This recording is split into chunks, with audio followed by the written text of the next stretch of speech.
All right. All right. Take a look, folks. Take a look. This is the S&P 500 index since January 1980. Okay. Now, one of the problems with investing in international stocks, international funds, if you don't have direct access, especially, good example would be China. Now, I'm not going to talk about the absurdity of actually thinking that you're really investing without any type of risk when you're talking about a communist country. I'm not going to get into that discussion. It's obviously quite hilarious. And of course, you've never heard anybody in the world even mention that. Why is that? Well, of course, because first of all, you've got stupid people. You've got, in this world, you've got the kingpin cons and the followers, the minions, right? The lemmings. So you got the guys, the experts. The media tells you who the experts are. Peter Schiff and Harry Dent and Ray Dalio, right? They're not going to tell you what I just told you. Okay.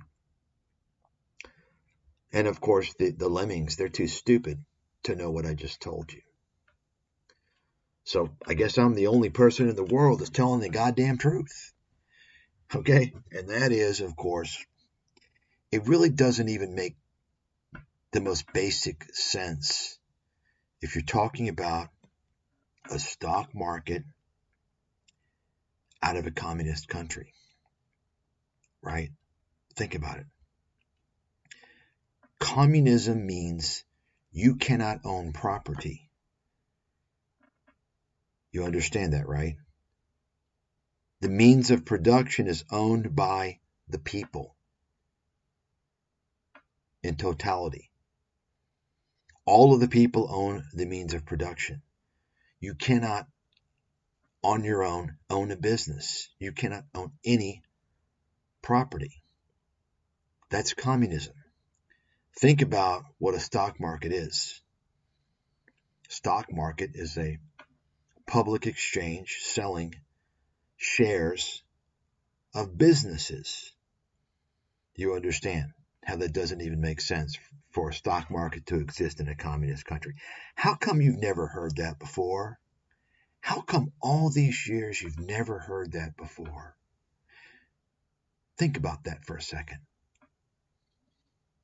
Think about that.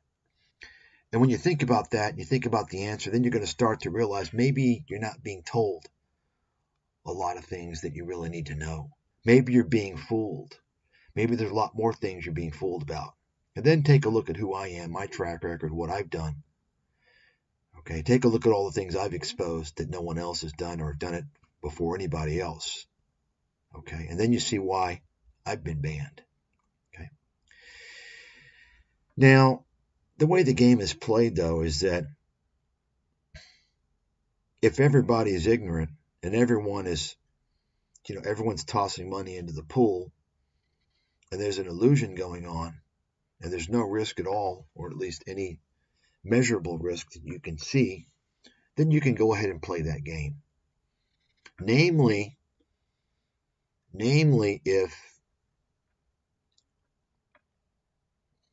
China pretends to be opening up from communism, and they pretend to be playing the whole game, and everyone agrees and everyone's putting money into it, okay, fine. Enjoy it while it lasts, right? But the reality is that under the surface, you haven't changed the fundamentals. I actually talked about this topic to some degree many years ago, early on when I launched my research firm. I talked about this in I first mentioned it in 2010. In that time, I focused on Brazil. And I talked about how in Brazil, for instance, the government owns a large majority of many of the major companies. Okay. And then later on, I talked about China. And then I also started to focus on I don't know exactly, but I know for certain I did a video in 2015 on China. And I talked about the shell company situation where you didn't really own anything. It's always a risk you got to be careful about. And of course, I talked many times thereafter about that. And I even talked about Alibaba. And the videos are posted on this channel from a long time ago where I talked about it.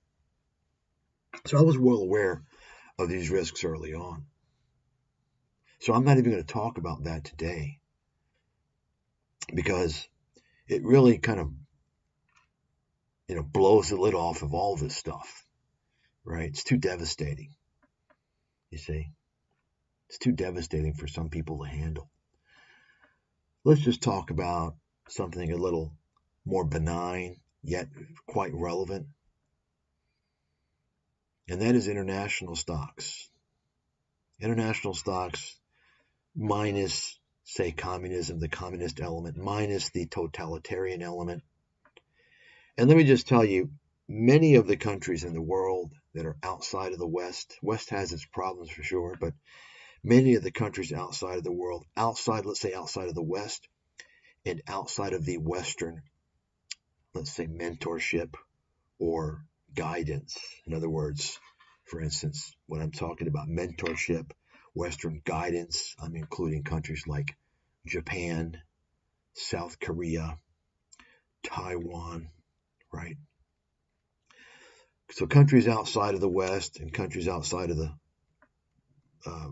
countries that are under Western mentorship or guidance, many of those countries are banana republics. They're totalitarianism governments. They're communist governments. They're not real democracies. That's just a fact. Okay, that's just a fact. They call themselves democracies, but they're really not. And so, of course, America's not perfect. I think America's democracy is a joke. You only can appreciate it if you actually take a close look at some of these banana republics. You see, you have to compare it. But in an absolute sense, it's a joke. I'm not going to get into that, but the point I'm trying to make is you need democracy. You need democratic principles to have a valid, credible stock market. Why? Because you have to have certain standards of transparency, of rule of law, of accountability. You understand? These basic things that most of you take for granted because you live in the Western world. You don't know any better. You see, if you don't have those measures in place, you can't have a legitimate stock market. So that addresses the area of outright corruption, fraud that you're dealing with in many of these countries that have their own stock markets. That's a big issue right there. Now, of course, we know that the U.S. market is not without fraud or corruption. But once again, once you take a close look at other countries, then you realize just how good people have it in the U.S. And that's why, of course, the U.S. market, one reason why anyway, is the best market, most transparent. It's where all investors want to be, right? So that's one element. Of course, I've talked about some of the other elements. The bottom line, with just generally speaking, with emerging markets, right? Emerging economies, they're very volatile. One reason why they're volatile is because of the relatively lax rule of law, the problems that they have, right? That's one reason. There's a lot of corruption. Okay. So if they're volatile, what does that mean? It means they go through booms and busts, right? You've got, take a look at Argentina. It's been through a period now, I guess it's about going on 15 years of just complete disaster, right? Complete disaster, hyperinflation. They've defaulted on their debt. Gosh, I don't even follow them, but I think it's been 4 times now. IMF loan after IMF loan, right? And then you can take a look at, and of course, Latin America, when you want to talk hyperinflation, the joke that I always like to tell is at any given point in time, there's some country in Latin America that's undergoing hyperinflation. And that joke is really not that, it's not that far from reality, actually, right? Hyperinflation is a very common theme and historically has been in Latin America. Okay. Whether it's the severe hyperinflation of Brazil in the 90s or the severe, very severe hyperinflation of Venezuela, and then Argentina, right? And of course, when you talk about Banana Republic, where do you think that comes from? I don't know about maybe per se Latin America, but certainly some of those islands, those Caribbean islands, and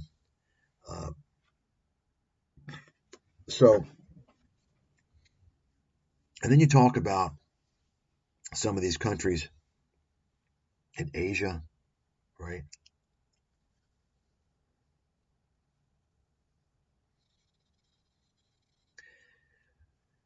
Emerging markets are volatile, and that means there's times to be in them and times to be out of them. Generally speaking, not always, but just generally speaking, if you're blindly buying an emerging market fund, or you're buying a basket of stocks, emerging market stocks, and you're holding it, buying and holding it, you should not have high expectations. Okay? As you can imagine, you would like to navigate out of the catastrophes that are inevitable for most of these emerging market countries, right? And of course, a great example right now is China, right? China. Let's take a look and see now. Of course, I know China. I've been researching China now for the better part of 20 years. Not many people have been researching China for that long, other than maybe specialists in China. And so I've covered of course, you can't access the Chinese markets directly. So you can either go through the Hong Kong market, the Hang Seng, for the H shares, or you can get an ETF that has H shares, large cap, FXI. That's one of the most common ones. iShares. That's one that I cover. And over the years, I have been forecasting this quite successfully, actually, based upon my economic analysis of China and other things, right? Been quite successful in this. But let me go ahead and show you something here. So this is, I think, the 50 largest large cap H-share Chinese stocks. This, for example, probably it changes depending upon, the market cap, but oftentimes Alibaba is the number one stock on this, on the holdings. Alibaba, Tencent. So this is one I'm very familiar with. Let me show you here. And so actually I recommended buying this in my book, Chinese Stocks, right here. So you got this run up before the, of course you got the financial crisis, which I predicted. Huge run up. This is the time to be in Chinese stocks. Okay. After that, became a little bumpier ride. Now we didn't know that. Nobody knew that it would be that bumpy. Let's go ahead and take care. Let me show you something here. So you can imagine, well, let's go 5-year chart. That's why you have to manage things, because you don't know where things are going to end up. So you can see financial crisis, collapse, recovery, but never close to that peak in 2007. But you can see it stayed in a trading range for quite some time. Actually, several trading ranges. Higher, middle, lower. Okay. It was great to trade it. And of course, all throughout this period, I can sit here and tell you most of the major events that were going on that accounted for these major moves, because I remember them. For instance, you had some housing problems in the housing market here, 2011. Then you had some issues with their currency through this period, 14, 15. And then you had the run-up to the anticipation of the inclusion of the Chinese A shares into the MSCI Emerging Markets Index, which didn't happen, collapse. Okay. Then you had it happen 2018, what's that? Trump comes out, starts slamming China with trade. Okay.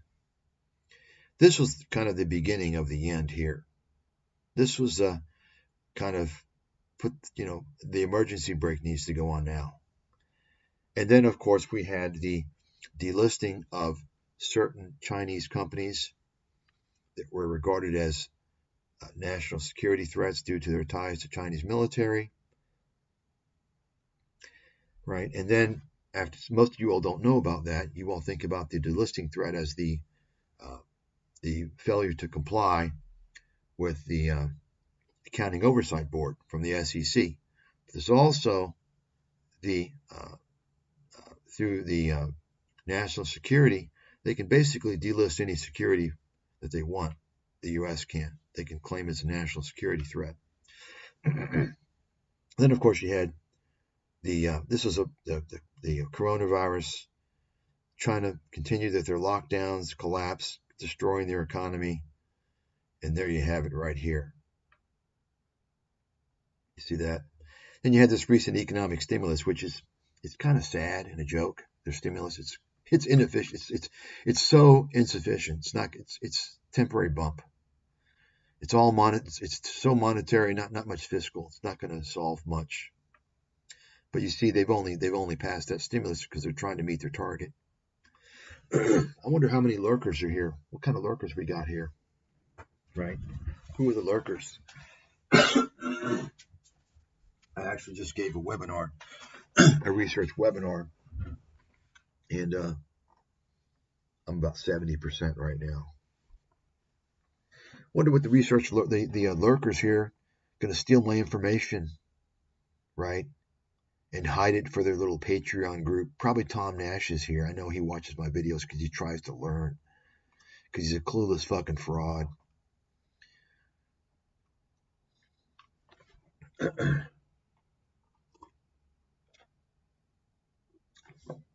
So, in fact, this is one thing that I mentioned. I said, listen, you wait for an announcement by this Chinese government. You hear that announcement, you jump all over FXI. It's going to soar. But you don't hold it. It ain't going to last. That's the thing. That's kind of how they operate. But you see, they basically want to put out a stimulus not to really fix things. All they care about is achieving their GDP target, which they're not going to. I'm sure they'll announce that they achieved their 5%, but that'll be a lie, of course. It'll be a lie.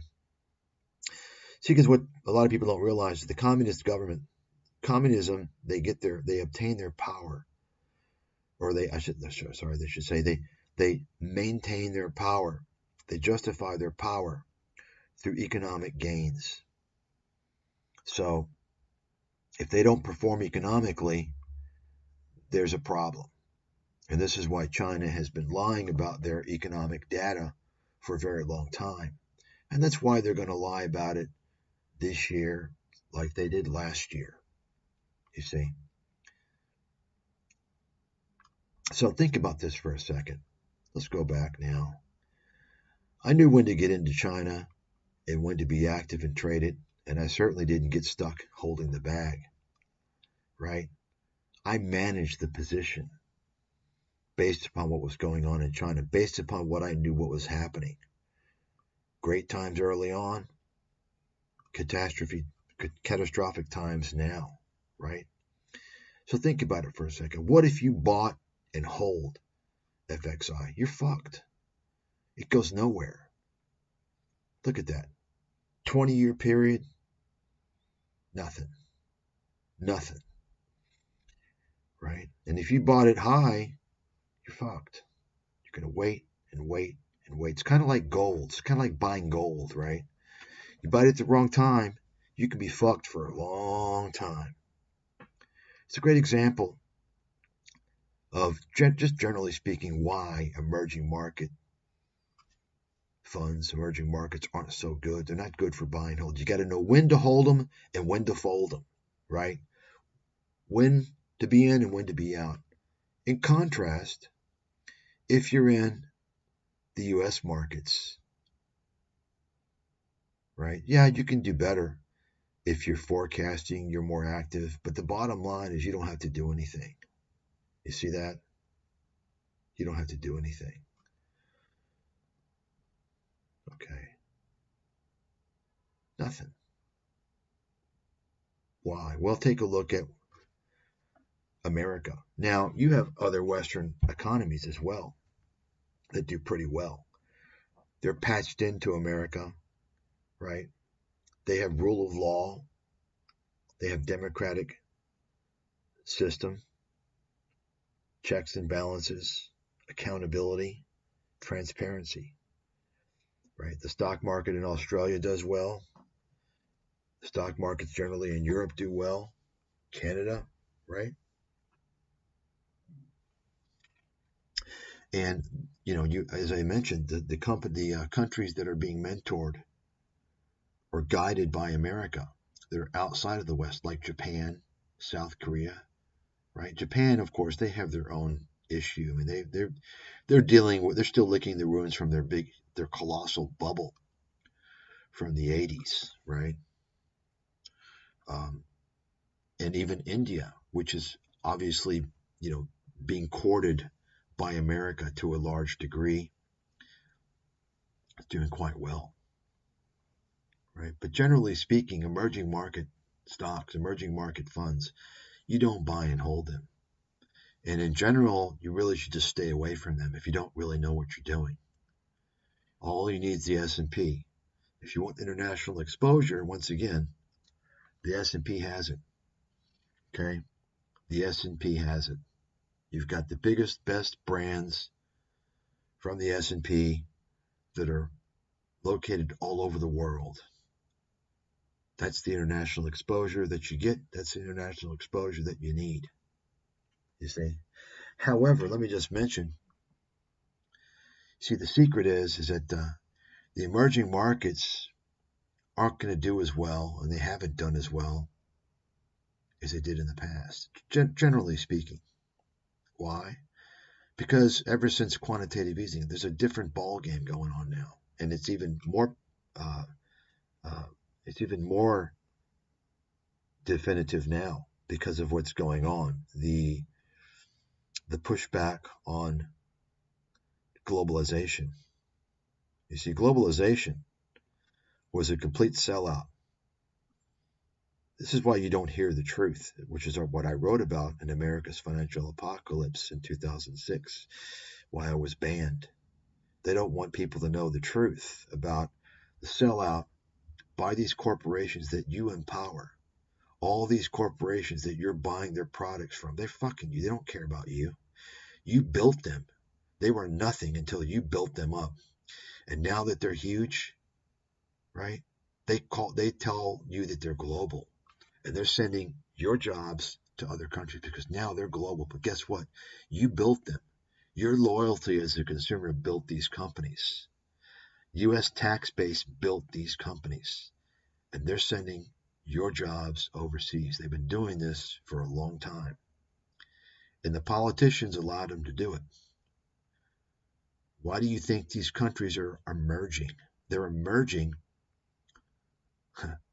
due to American taxpayers, American wages and benefits that are empowering these countries. That's what's going on. Much of China 30, 35, 40 years ago, they were living in caves, in jungles. I mean, take a look at the median income. They were impoverished.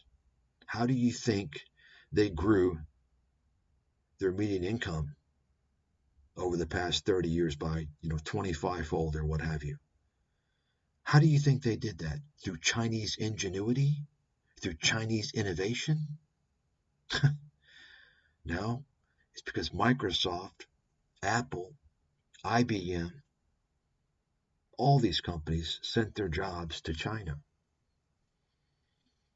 You see? Ford, GM, you understand.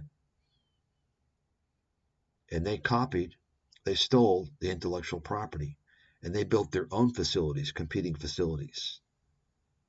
This is the reality of trade. I wrote about this. It's transfer of technology. It's It's a known fact that you're going to have a technology transfer. Anytime you outsource, as much as you guard your technology, you're going to have a transfer in some way, shape, or form. You would not have any of these industries in China without America, followed by Europe many years later. They've absolutely copied. And then we're not even talking about the decades upon decades of students from China going to America and Europe to study, especially science. And I know this quite intimately because I was in the chemistry lab, I was in the physics lab, and I saw nothing but Chinese graduate students and postdocs around me. And I was thinking even back then, before I even knew what the hell an interest rate was, I knew nothing about any of this stuff. I was thinking, this doesn't seem right. These people are from a communist country. They're taking our knowledge and they're going to go back home. You see? This is the reality that you're never going to hear about, by the way, with China. Ask yourself if you've ever heard anyone talk about this stuff. And then ask yourself, why aren't they talking about this? Is it because it's not true? Is that why? I challenge you. All right? It is true. It's 1,000,000% true. It's a fact. Okay?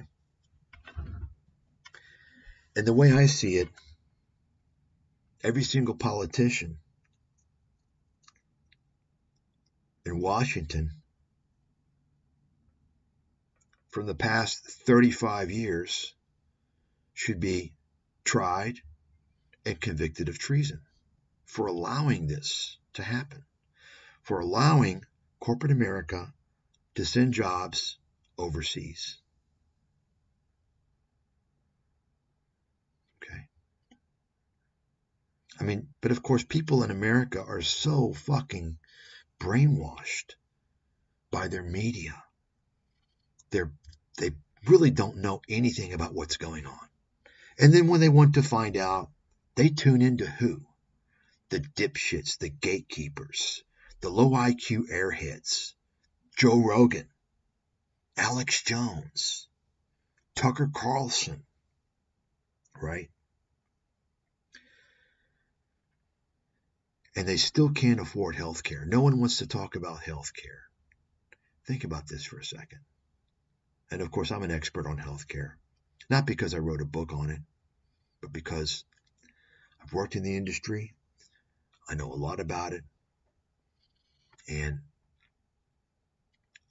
venture capital, telemedicine, okay? But you're not going to hear this. It's a simple fact. Think about this for a second. See, people don't even know how the whole thing operates. Let me explain something. It's quite simple. Americans, I'm going to give you some facts. Americans pay more than anyone else in any country for prescription drugs. We pay a lot more than people in other countries. A lot more. You can't even believe how much more. Okay? That's fact number one. Fact number two, Americans buy the most prescription drugs. Over 4 billion prescriptions per year in America. So you'd think maybe we get a volume discount, but we don't. We don't. Okay? Fact number three, most of the innovation in scientific research, especially scientific research, behind the prescription drugs is from American universities. And guess what that means? Most of that is funded by U.S. taxpayers. So think about that for a second. First of all, U.S. taxpayers are subsidizing the profits of pharmaceutical companies. Second of all, U.S. taxpayers don't even get a discount. They don't even get to pay as much as a person in Europe for prescription drugs. They're paying a lot more. But they're the one that's actually responsible financially for most of those drugs. Think about that for a second. How come people don't know this? Because the politicians aren't going to raise this fact. That's just one element. That's just one aspect of America's healthcare scam. Okay? Americans have been lied to for decades, and they're so fucking stupid. That's why a person like me is dangerous to these elite scumbags. You know, it's funny. I saw just yesterday, I came across something by accident. It's funny. These, let me show you actually.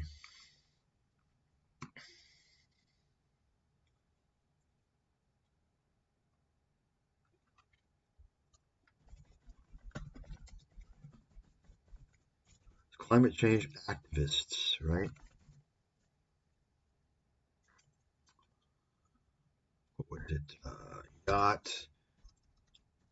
What was it? Messi. Yeah, Messi's mansion. There's all these things they've been doing, right? Vandalizing the property of rich people.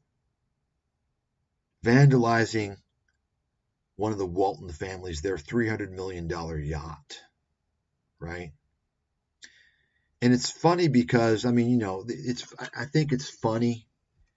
Why? Because who do you think is behind this whole climate change movement? It's these elite people. And they're so stupid, they got these guys against them. They got these cult people, right? They're actually attacking them. And it kind of reminds me, there's a whole spree going on right now. There's a lot going on, and I hope much more goes on. And look at this supplement scam, collagen. What a fucking scam. Ancient nutrition. Yeah, okay. So it's funny because it reminds me of Occupy Wall Street a little bit, although the people behind Occupy Wall Street, many of them, they understood what was going on. You see, they understood what was going on. And these guys, by the way, these so-called athletes, they're just corporate mouthpieces. They're fucking scumbags. That's all they're just fucking walking advertisements is all they are. You see. I don't respect any of them. I think that they're trash. They're garbage. They're sellouts. They're whores. But, of course, you know, there's no imminent danger to the human population because of, quote, man-made climate change. That's all a lie. There's no doubt about that.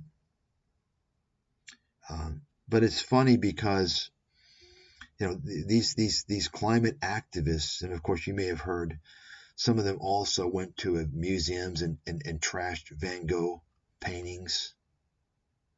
But it's funny because they're doing the right thing for the wrong reason. The right thing for the wrong reason. They're doing it because they think that the rich are, you know, the rich are responsible for most of the fossil fuel combustion, or, you know, okay, whatever. And I say it reminds me of Occupy Wall Street because, you know, it's funny because, you know, we've regressed over time. You know, back nearly 15 years ago, 14 years ago, Occupy Wall Street movement became kind of the global Occupy movement before it was subverted by, you know, people that represented elements of Wall Street, kind of those types of people. That's what happened to it. Back then, of course, it was a peaceful demonstration, but people were vocal about things. And they talked about the wealth and income disparity, which, of course, I identified in my book, talked about it, wrote about it extensively before it was obvious. And, of course, all these brilliant economic experts wrote about it after the financial crisis, and they get celebrated. It's pretty easy to identify something after it's fucking in your face. Talk about the person that identifies it when it's not obvious, right? But anyway,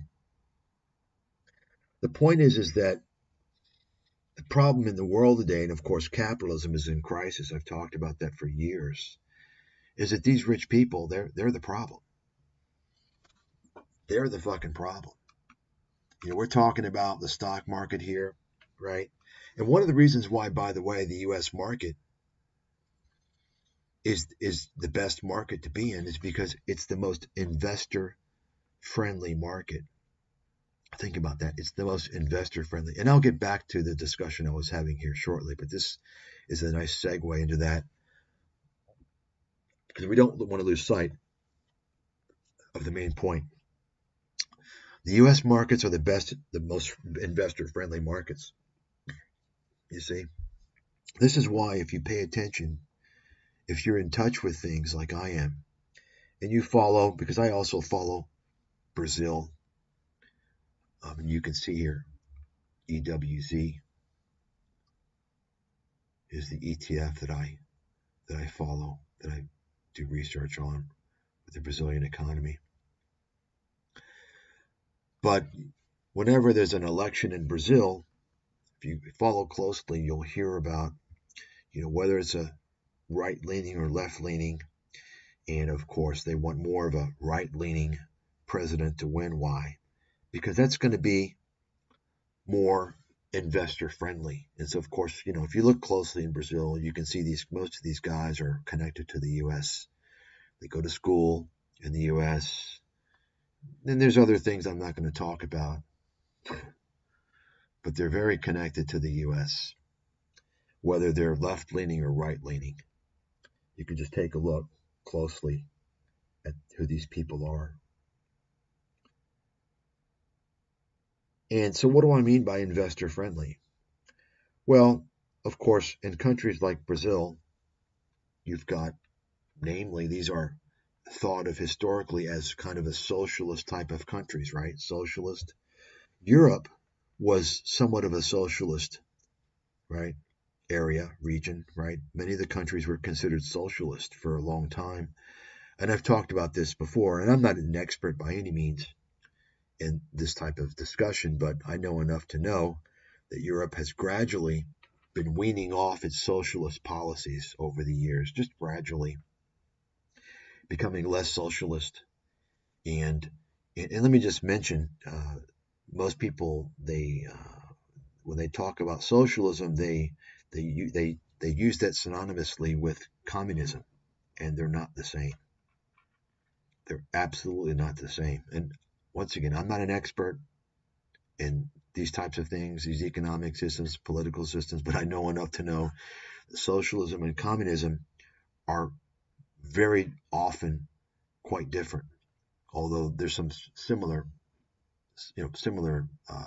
characteristics, right? Basically, socialism, you can own property, but generally speaking, socialism it can be actually quite beneficial for the population, especially the working class. And especially if you look at America, socialism would actually do quite nice for most Americans, because socialism would provide a single-payer healthcare system, a government-run healthcare system. Don't think that would be bad. Of course, you've been told that's bad. All the propaganda out there, all the talking heads, get the government out of the way, they're going to mess it up. Yeah, okay. Now, America's free market system has destroyed healthcare. That's why it's responsible for the majority of personal bankruptcies every year in America. The fact is that, and you're going to hear by all these libertarian fraudsters that want to make you think that they're for freedom and liberty, all the con men, they always talk about freedom, liberty, free market capitalism. Yeah. That's the little narrative they give you, so you'll follow them. Matter of fact, I saw our friend George Gammon, the real estate failure, jumped into one of his videos the other day, he ended his video, support, free market capitalism. You see, the fraudsters always throw that line out there. Write that down as a fucking golden rule to spot a con artist. When they're telling you about liberty and freedom and free market capitalism, when they throw that out there, you better damn well fucking believe you're dealing with a con man. Guarantee goddamn it. Write it the fuck down, take it to the fucking bank. Okay? Of course, I know that. I know Robini. He's one of the frauds they say he did. Now, I challenge you to look into what he did to have done that. It's not nonsense. He did nothing. And the reason why his buddies, his relatives, promoted him that way, it enabled him to make a lot of money selling his useless fucking research firm. Okay? Rubini didn't predict shit. Okay? Rubini predicted the financial crisis just like Robert Kiyosaki did. Okay? And of course, Kiyosaki claims he did as well. You guys need to get up off your fucking ass and do your work. You take my shit to people and say, you interview this guy. Let's talk about the fucking truth here. Let's talk about the reality. Okay, how you're being lied to. All these motherfuckers, they say, have predicted the financial crisis. They did not do it. And I'm going to show you. Okay? It's quite simple. What do you got to do? You got the evidence right there. I did it. I can be the one to show you none of these people did it. It's all a bunch of fucking lies. So think about it for a second.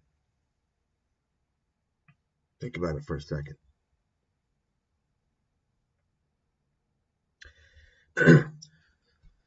The government actually, folks, the people out there that are brainwashed to make you think the government's evil, the government's bad, these are the conspiracy lunatics, okay? Obviously, I don't like the government. I don't vote. It's a scam. In my opinion, all politicians in every country of the world are always crooks and liars, okay? They're scum. However, the government serves a vital purpose. And you know what that is? Big things they do. They can do big things. They achieve large-scale projects. People talk about how, the government, every time you've got these wackos out, these Peter Schiff type wackos. Okay? Every time there's a failure in some type of a government managed system or something, you hear about these wackos. But wait a second. Do you ever hear about them talking about how capitalism failed? Look at Boeing. Isn't that a good example of the failure of capitalism? Right? You can go down the list. You never hear that, do you? When companies fail and fuck up, you don't hear about them call into question capitalism. But when the government fucks up, you hear them call into question the competence of the government. You understand what's going on now, right?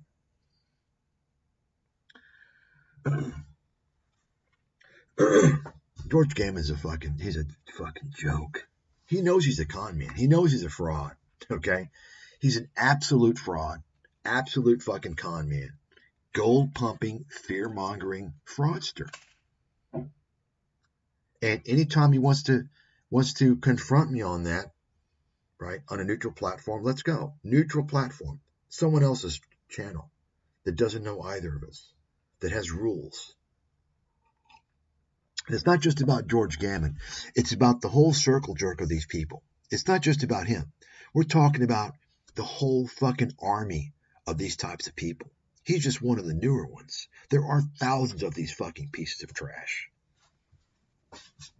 Okay? Thousands of them.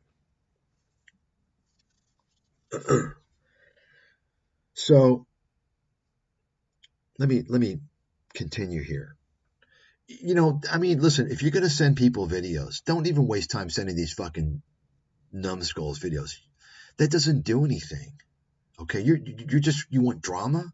How about trying to do something that's going to make a difference? How about confronting people that have exposure and saying, hey, why don't you interview this guy? Huh? You understand, that's just nonsense, dude. You're wasting everybody's time. Just stupid little YouTube fucking drama. I don't have time for that shit. I'm here to achieve something, to get something done. Now, at the very least, you'll find out about these people, and you'll have on record, you'll have proof that they were notified. I know. I notified thousands of people 15 years ago, 17 years ago. I'm banned, Why don't you do that instead? I think that's more productive, don't you think? Right? That's a little more productive. Okay? A lot more productive. These people that hold themselves out to, he presents the truth and right? You understand? That's who we're talking about. Then you'll find out. You'll find out. You see? That's what you need to be doing. I mean, I don't give a fuck with George. I mean, honestly, I don't even want to waste time talking to George Gammon. He's a fucking, what am I going to do? He's a con man. He's an absolute dirtbag fucking scumbag. What else can I say to him? Just a waste of time. That's not going to achieve anything. That's why I already made the video exposing him. But what do you do from here? You understand? I'm talking about this critical stuff right now. Why isn't this getting, why don't you send this to people that claim to want to expose things, that have large exposure, that I'm talking about with outsourcing and trade and healthcare and why I was banned. You understand? That's what we're talking about. You see? So, I think you should think a little bit differently here. Because, if this is 15 years ago, okay. But at this point, I mean, come on. I don't want to fucking waste my time with these fucking idiots. They don't even deserve to talk to me. I mean, George Gammon should pay me to talk to him personally. This is a fucking dirtbag clown loser. Some little fucking chump. I expose him, I move on. That's not going to go anywhere. That's we're talking about more important things here, right? So, getting back to the issue, you don't hear, right? You hear about, oh, well, the government, the post office, they're incompetent. Oh, yeah, this and that. Guess what, folks? Without the post office, you wouldn't have UPS. You wouldn't have Federal Express. The government built that whole infrastructure. Without the government, you wouldn't have SpaceX, right? Without the government, you wouldn't have the internet. You understand? The government is good and the government is needed when you're talking about major programs. They are able to do it, and they're able to protect people against industry collusion. And that's exactly what you're seeing in America's healthcare system. The participation, the organized raising of prices in the healthcare system, right? So when it comes to the government, I mean, I think you need to have government run. I mean, this is what you have also largely, although fading in Europe. Government-run healthcare, education is largely government-run. Of course, in America, more and more it's becoming private, right? I mean, even in America, much of the prison system is privately run. You have stocks, publicly traded stocks that are prison companies. I mean, think about that, okay? When you're talking about large things, education, healthcare, basic necessities, basic things like that, and even to some extent, depending upon the certain type of what we're talking about, energy, right? So like utilities, right? Utilities distribution, stuff like that, should be government controlled completely, right? Completely. Now, higher risk ventures like deep offshore well drilling, right, with oil companies, that's risky shit. Okay, leave that to the private markets, right? But when you're talking about basic things, you got to keep it with the government.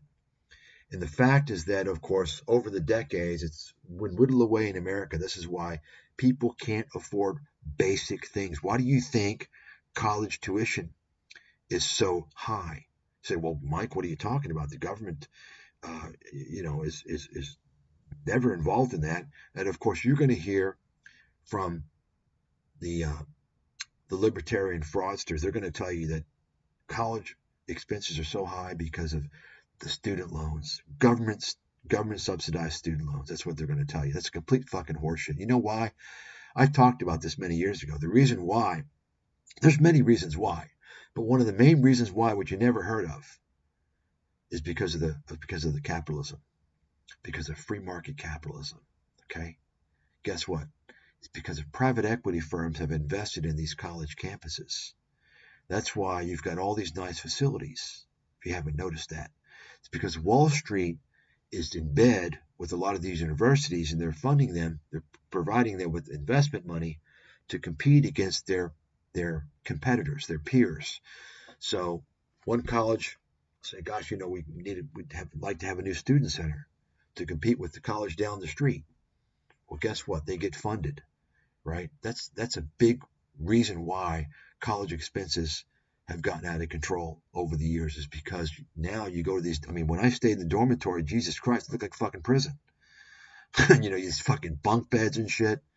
Now you go to these colleges, Jesus Christ, man. Oh, the dormitory has granite countertops and hardwood floors. I mean, I'm fucking serious. Like, what's going on?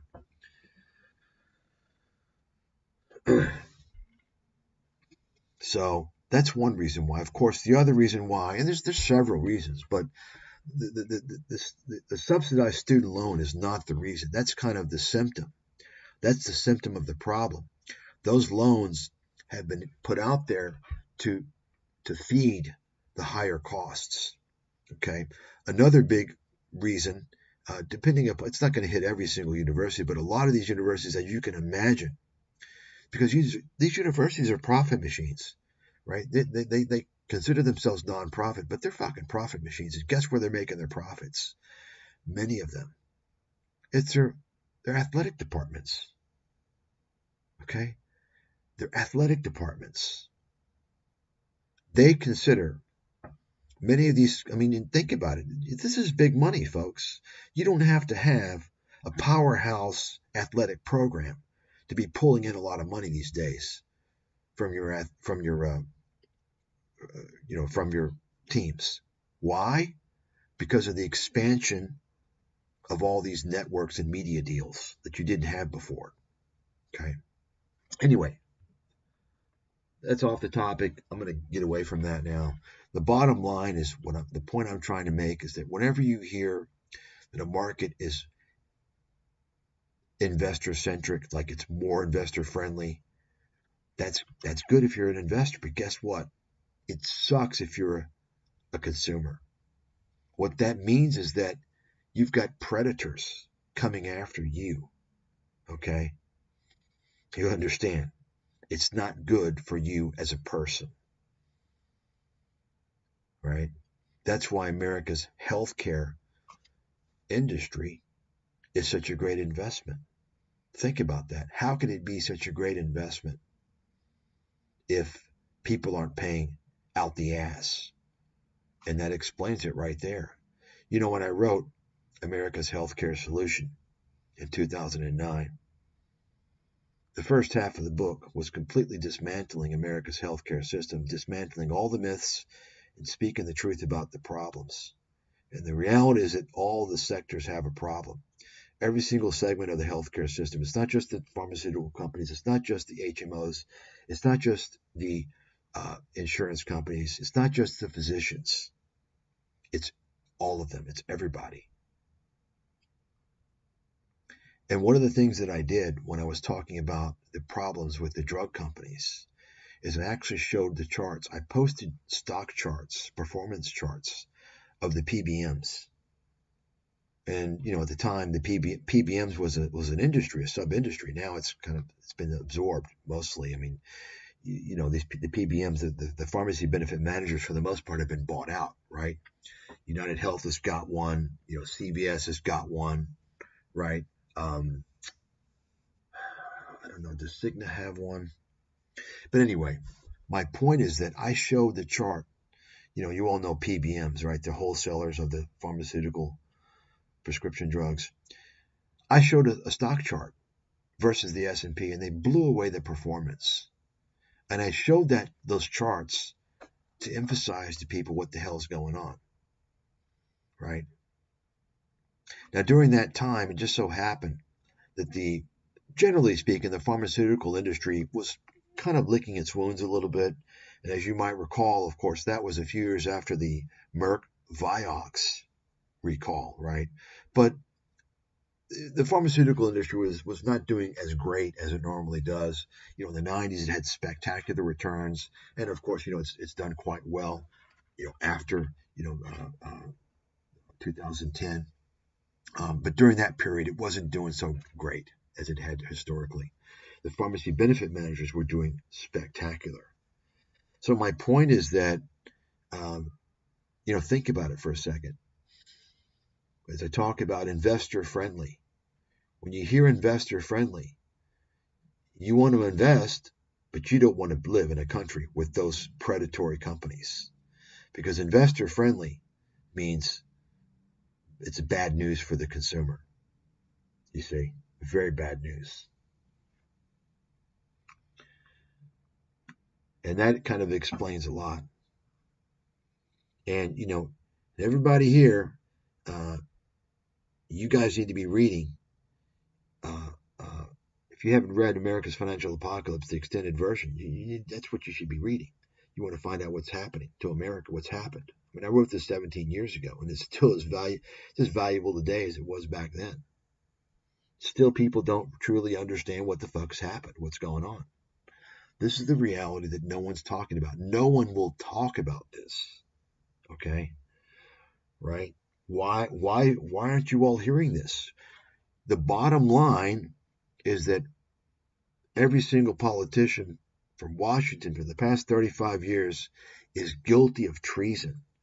They allowed corporate America, and they gave them all types of tax breaks to send your jobs overseas.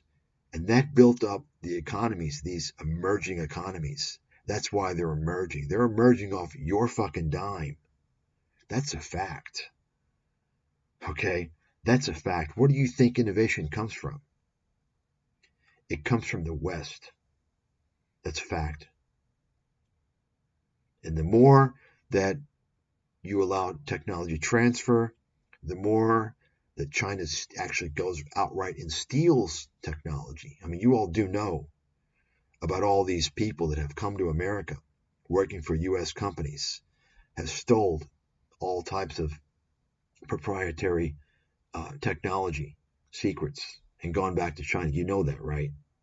Not to mention the hacking that's continuously going on. I mean, you all do realize this, right? I mean, you're not hearing about any of this stuff. What do you hear instead? You hear airheads like Ray Dalio come out and tell you that China's going to be the next superpower. Fucking idiots. Complete nonsense from a country that's never done anything on its own other than steal from everybody else. Right? Think about that. Okay?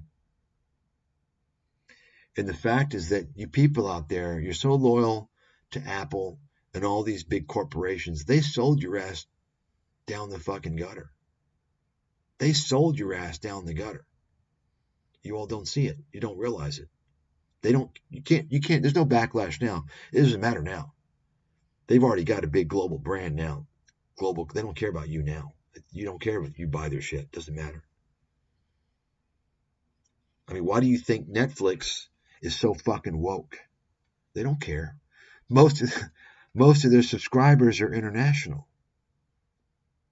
70% of the subscribers are outside of the U.S. And it's only going to increase.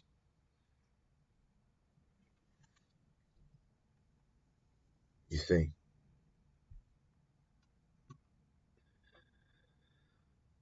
So, of course, there's also international stocks. Look, if you live in one of these countries, in fact, most Chinese don't trust their stock market. I've said this many times before. They don't trust their stock market. You all know this, right? Most Chinese do not trust their stock market. This is why gold is soaring. Gold is doing well. Gold has had a spectacular year. Best year in almost 10 years. Right? It's going higher. Why? Because, well, Chinese don't trust their stock market. It's not even, the stock market even now, even before it collapsed, they weren't buying stocks for the most part. They invest in two things. Number one, real estate. Okay, that's the main thing. And then number two, gold. But primarily real estate. Of course, the real estate market is a complete disaster. That's why they've piled into gold. The Chinese are the ones that pushed the price of gold up, along with the central bank. You see, that's the reality.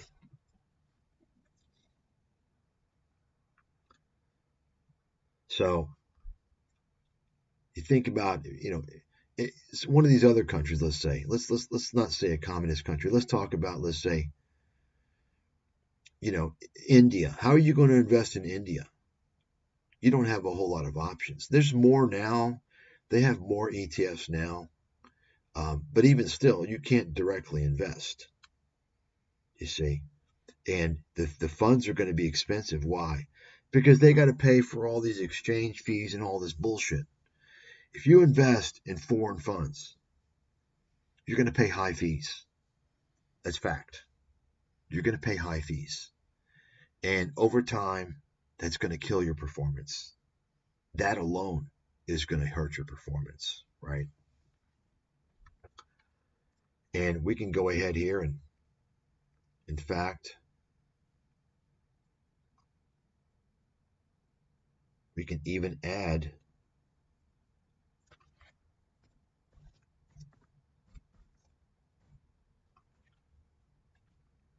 right? VOO and VT. We talked about this. I did a video on it. And this is the amazing thing to me. It just tells you, it's just shocking how much stupid money is out there. It's just amazing to me. Like, if you actually don't even understand, like, I mean, you're not looking at charts. You're not looking at a chart. Like, take a look. Well, it only goes, this is not enough data. Ah, Jesus Christ, this fucking sucks. Guess I'm going to have to go to Yahoo. Hope their system works. I mean, imagine for a second, and you have, not only do you have people like advocating VT, the people that listen to these idiots are even dumber. Like, they follow them. Like, hey, dipshit, you're going to listen to some fucking idiot on YouTube or anywhere else, and you don't even pull up a fucking chart? You don't even pull up a chart, right?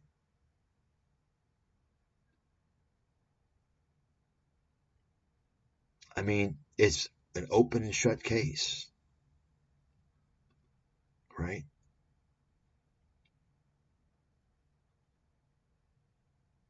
I mean, think about it for a second. Think about it. International. Do you want to invest in Zimbabwe, Kenya, right? Argentina, Ukraine, Russia, right? I mean, go for it. I mean, remember, these are indexes, so they're buy and hold. You got it? You get basically very little capital appreciation long term, as I showed you with FXI. You see that? Let's see. So this is the S&P. Let's take a look here.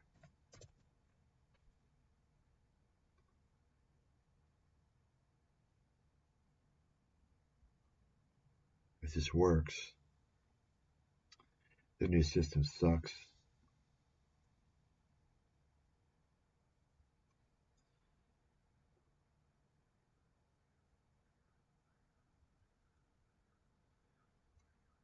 Wow, this is totally terrible. It's a fucking joke. So slow. Let's see.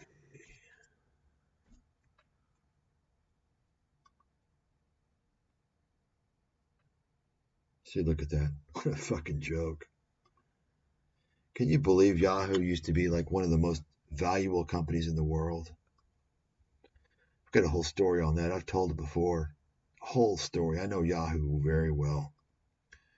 Complete fucking destruction from within.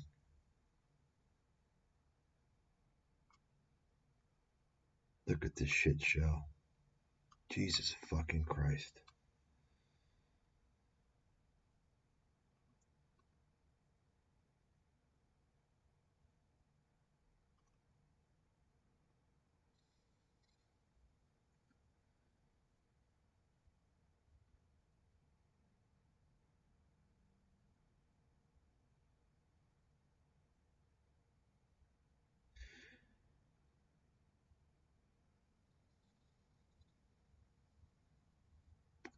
So this is the S&P.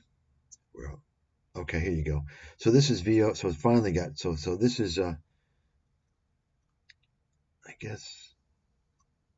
Yeah. So this is the red and green candles is VOO, the S&P ETF, and then this is VT, the total stock. I mean, total. What do you want? You want that? Yeah. Good luck. Just think about it. Right? Look at that. Jesus Christ. Wow. 166%. This is inception. 166%. We'll call it 167 for VT since 2010 or so. Versus VOO, 405%. Wow. Wow. So think about that for a second. Wow. I mean, what kind of an idiot is gonna say, whoa, that's what it did before? Guess what? Numbnuts. This is 15 fucking years. This is 15 fucking years of consistent outperformance, of consistent blistering outperformance. And we know why. Because VT is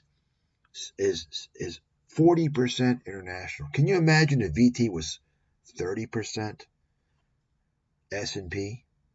Lower and lower S&P and more international, right? Can you imagine? Guess what, folks? Let me give you let me break it to you here. Let me give you a little secret here.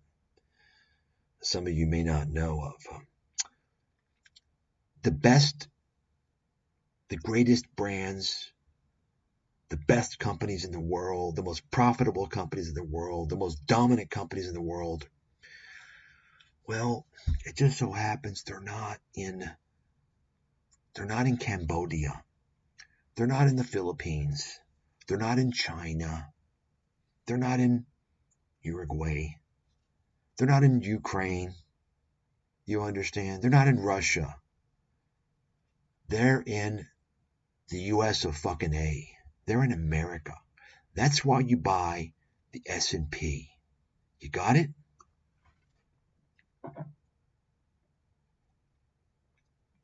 Everybody understand that?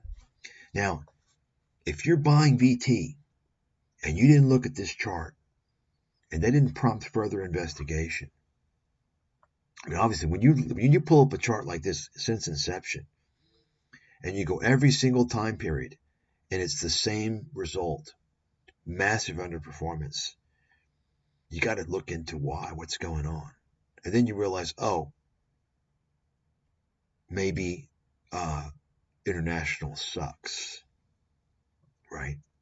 And then you take a look at the countries that this includes. You understand? It's a no-brainer. If you're not doing that, do yourself a favor and never invest in the stock market. Ever. If you're that fucking stupid, and worse, this is even worse, if you're listening to somebody to tell you to buy VT, right? And you just buy it because you hear them say it all the time, you're in deep trouble. Let me just tell you, I can tell already how your life has been and how it's going to turn out, and it's not too admirable. I would say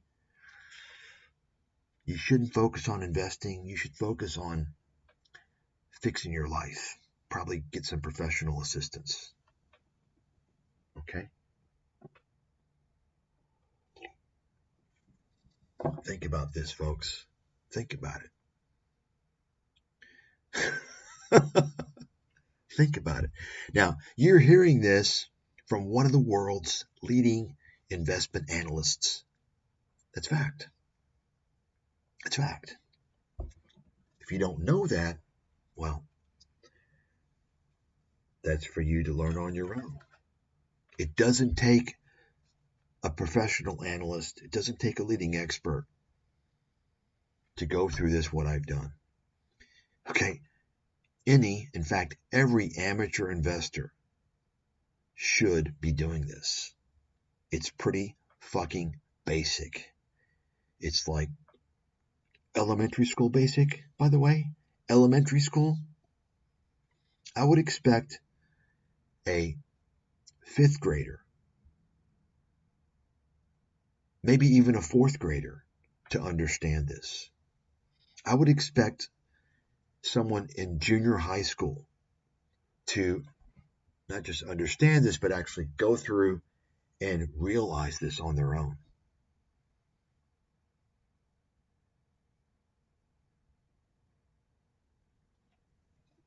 You see?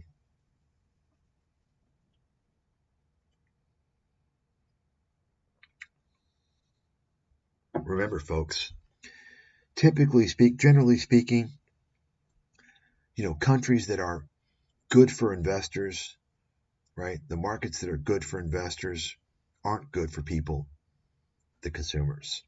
So it just so turns out that many of these countries that have shitty investment returns, shitty stock markets, are actually better in many ways to live in, because you don't get fucked by all these predatory companies. You can actually own and operate your own small business. You don't have Walmart breathing down your fucking neck using all types of anti-competitive tactics. You understand? You don't have a economic system and tax system that favors these giants. Kind of how like America was 50 years ago, and before that, 60 years ago, before they had all these mega giants, right? That was, ironically, coincidentally, by the way, think about before America had all these giant corporations that taken over everything. Is it a coincidence that America was much better to live in? It was a much better country, much friendlier place, and much, people could afford healthcare, people could afford housing. You got it? You understand? I mean, you know, these are the things that people need to be hearing.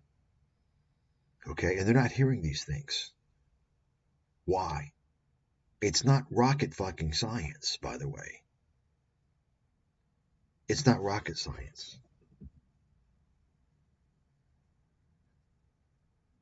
Okay, and if you didn't know this already, then you are way out of the loop. You're out of the loop completely. You don't have a perspective of what's going on. You really don't know what's going on. Okay.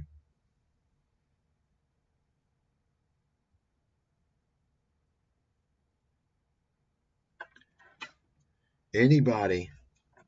Now, that's to say, by the way, I invest in international stocks, international funds, but guess what?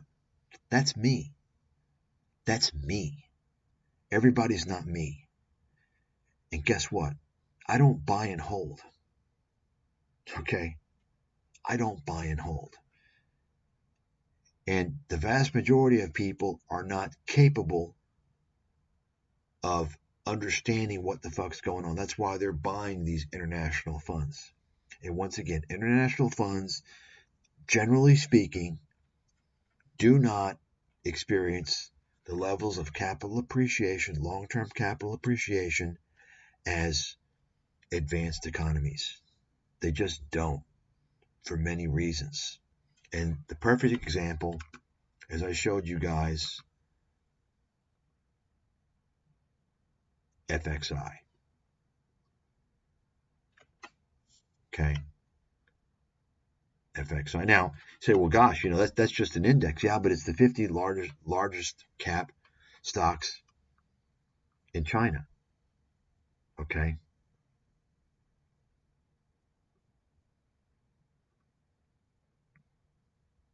You see that? So what about, let's take a look at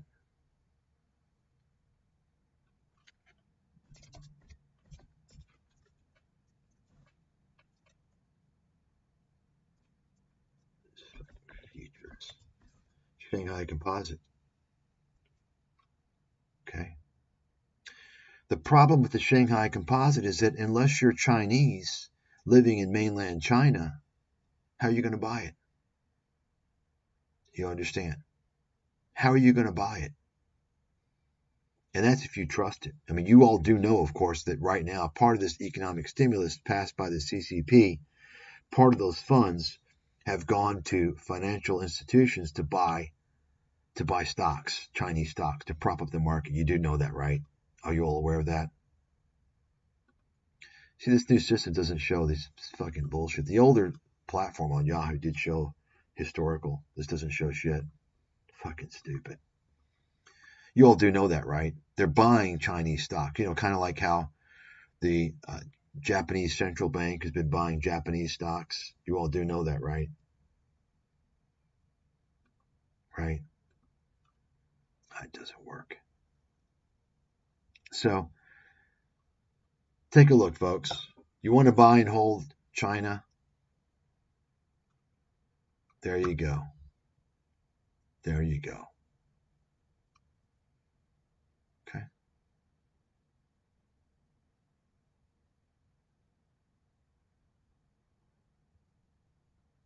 See that?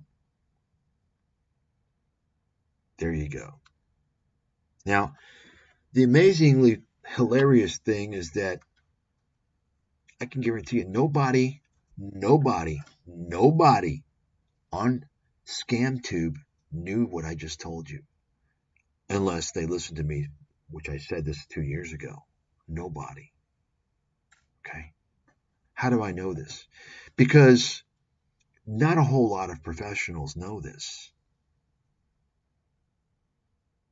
Okay? I don't know how many do. I don't know how many fund managers do. You have to have a certain big picture understanding of things to know this. Because it's not just looking at charts. Okay, it's not just that. It's also understanding the inner mechanisms of these economies. Okay, it's knowing a lot of things. And it's also knowing, for instance, geopolitics, what's going on geopolitically, right? Things can change, but one thing is for sure, it doesn't really matter where China goes, right? And of course, I predicted all this stuff.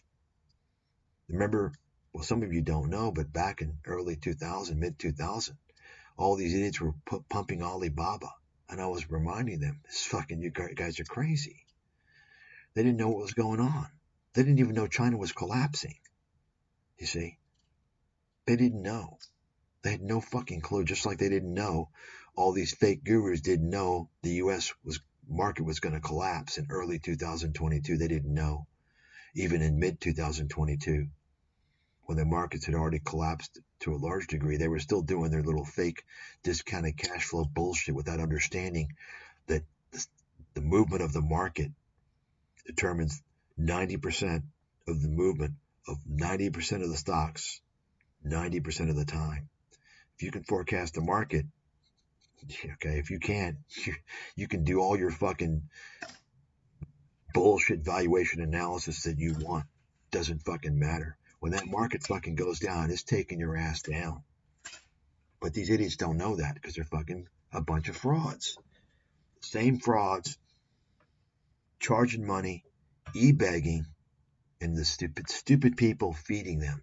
The stupid, brainless idiots that don't even realize that they're the ones that are going to lose their ass. They're not going to do anything. They're not going to make any money. It's the fraudsters running this fucking scam on YouTube, the ones that are going to make their money.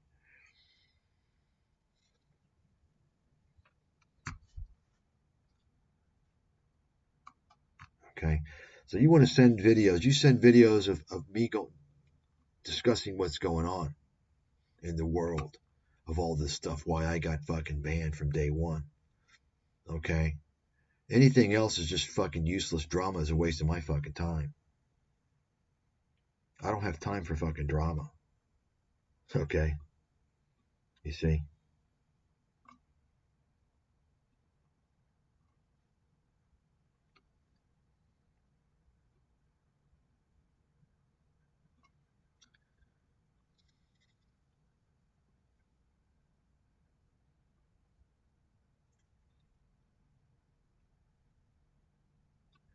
So you look at the Bovespa, Brazilian stock index.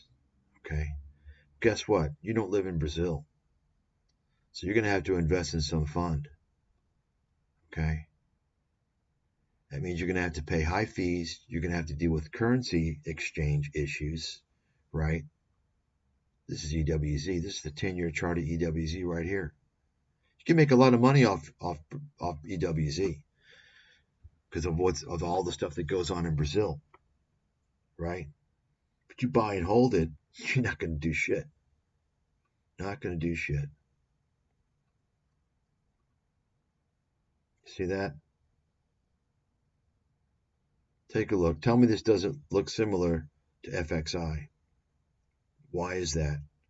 Because the time to own these big emerging markets was the turn of the century.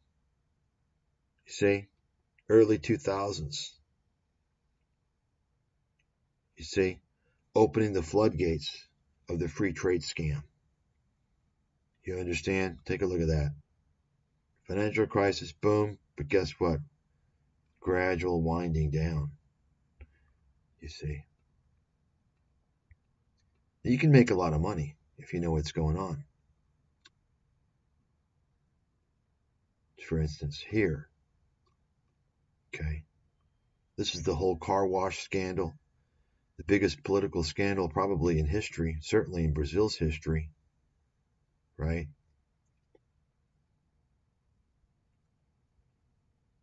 With Rousseff was running the country and Lula da Silva was involved. Big fucking, major fucking graft. This is Petrobras. When Petrobras, a lot of other bullshit going on. And guess what? If you took a chance, take a look. 2 years' time, up 250%. You see. But buy and hold, forget it. Buy and hold, there you have it. Doesn't work. Too much volatility, too much shit going on. When you're talking countries, Brazil. Remember, Brazil, I haven't followed this. I don't know. You all know the details more than me, I'm sure. But I just know that, apparently, I don't know, something, Brazil demanded something from Twitter. They wanted to limit freedom of speech, criticism of the government or something. Elon Musk, of course, talks tough. Oh, no, freedom of... of course, what happens? He fucking bails. He gives in, pays the money. Because it's all about money for Elon. He wants to pretend like it's not. But my point is that, these countries, people don't even know. In these countries, that's why I'm saying another reason why the fuck are you going to invest internationally? Do you even know how these fucking countries operate? No. Do people even know the need to ask that question? No, because they're fucking stupid. Listen, if you're fucking stupid, actually, if you're smart, you'll realize you can't beat the market. Buy the fucking index fund and forget about it. Even someone who thinks that they're dumb, if they're doing that, they're actually smart and they don't realize it. But I'm telling you right now, those are the smart people. You see? It's the dumb, greedy people who think they're going to beat. Remember, the stock market's a competitive game. There's two teams only. It's like football. Think about the NFL, the Pro Bowl team, the superstars. Imagine if the Pro Bowl team from the NFL was playing a game against like junior high school football kids. That's what you got. Okay? How are you going to be on the Pro Bowl team? How are you going to compete against me, against guys with insider information? And I can tell you right now, just about every single large hedge fund operates on insider information. You can write that down.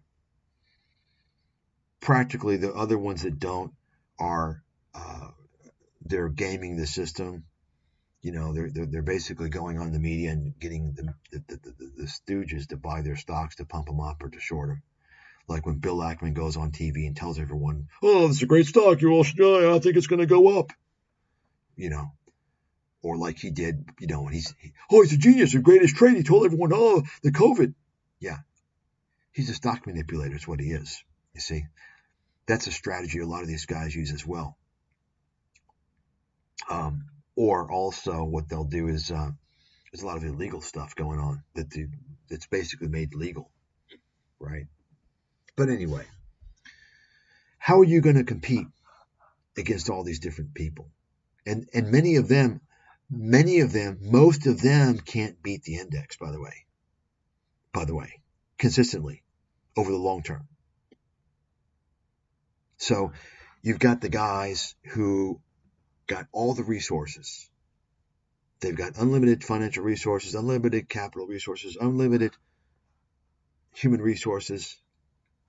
They've got decades of experience. They can tap anyone they need. Many of them have insider information, right? And then you've got all these lightning speed algorithmic trading firms that just like fucking front run everybody. How are you going to outcompete them? And then you have, and that's like the people thinking they're going to short term trade. They're fucking stupid. It's like just you're not going to. You have zero chance. And then how are you going to outcompete the guys that have an army of analysts? And whether you think so or not, they do get to talk to corporate executives that you don't get. They have conversations that you're not hearing. Okay. Through road shows and stuff like that. How are you going to beat them? All these, how? And most of them can't beat the index long term. So what do you think? I mean, hell, I can't even. You have people out there that think that VT is better than VO. So I mean, the argument that they can't beat the index is not even going to fly with them because they think fucking VT is a great fund. I mean, those people are just fucking. They're helpless. They're something's wrong with them. You see, it's that simple.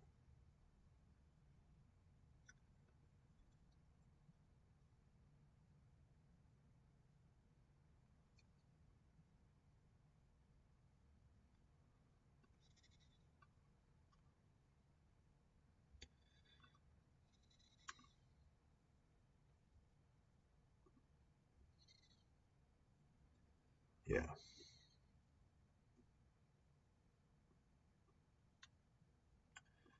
Yeah.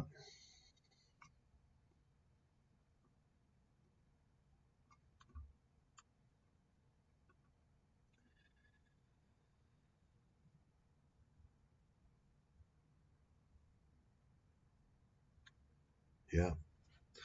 That's the way it goes, folks.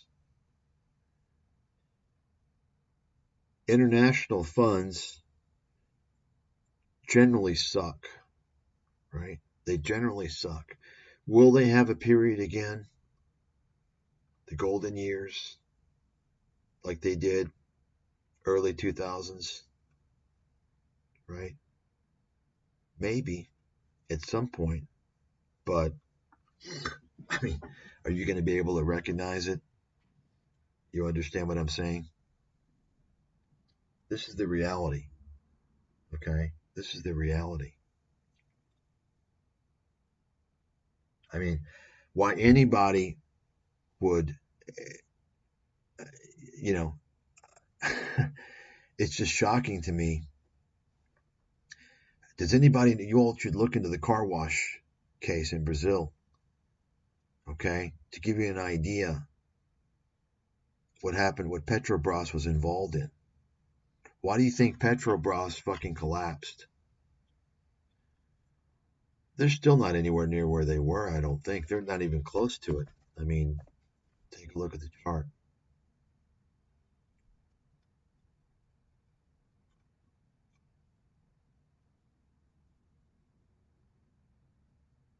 Take a look at it. See that? Take a look at that. Of course, this was the peak when we had a pretty high inflation. There was a several month period before the financial crisis during the summer of 2008 where inflation was very high because of energy mainly. And so, you had record oil prices back then anyway. But you can see Petrobras has never recovered. And take a look.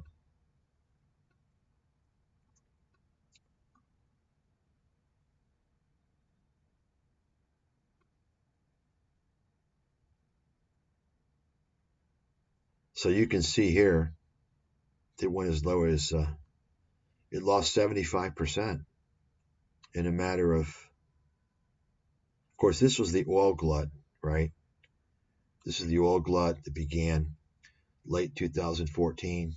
Oil prices collapsed, right? Because the Saudis, some say they were trying to put the fracking industry out of business by lowering prices since fracking is more costly. I don't know about that, but and then you had during the same period, you had everything exposed with the car washing, the car wash scandal with Petrobras, all the fucking bribes and shit. So you can see Petrobras was as low as under $3.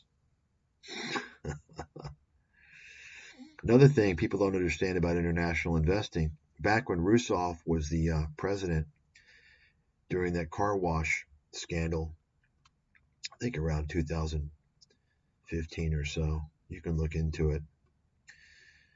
There was pressure on Brazil because Petrobras is mainly owned by the state. It's owned by the Brazilian government. You all know that, right?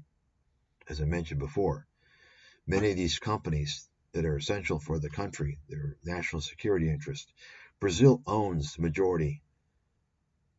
Well, I don't know about majority now, but certainly a very large interest in Petrobras, probably the majority. Just like Vale, they own a very large interest in Vale. Okay. Once again, I mentioned earlier, first of all, Latin American countries are more socialist, right? And they're going to control things that are important for large scale, trade and commerce and necessities for the people, you see. So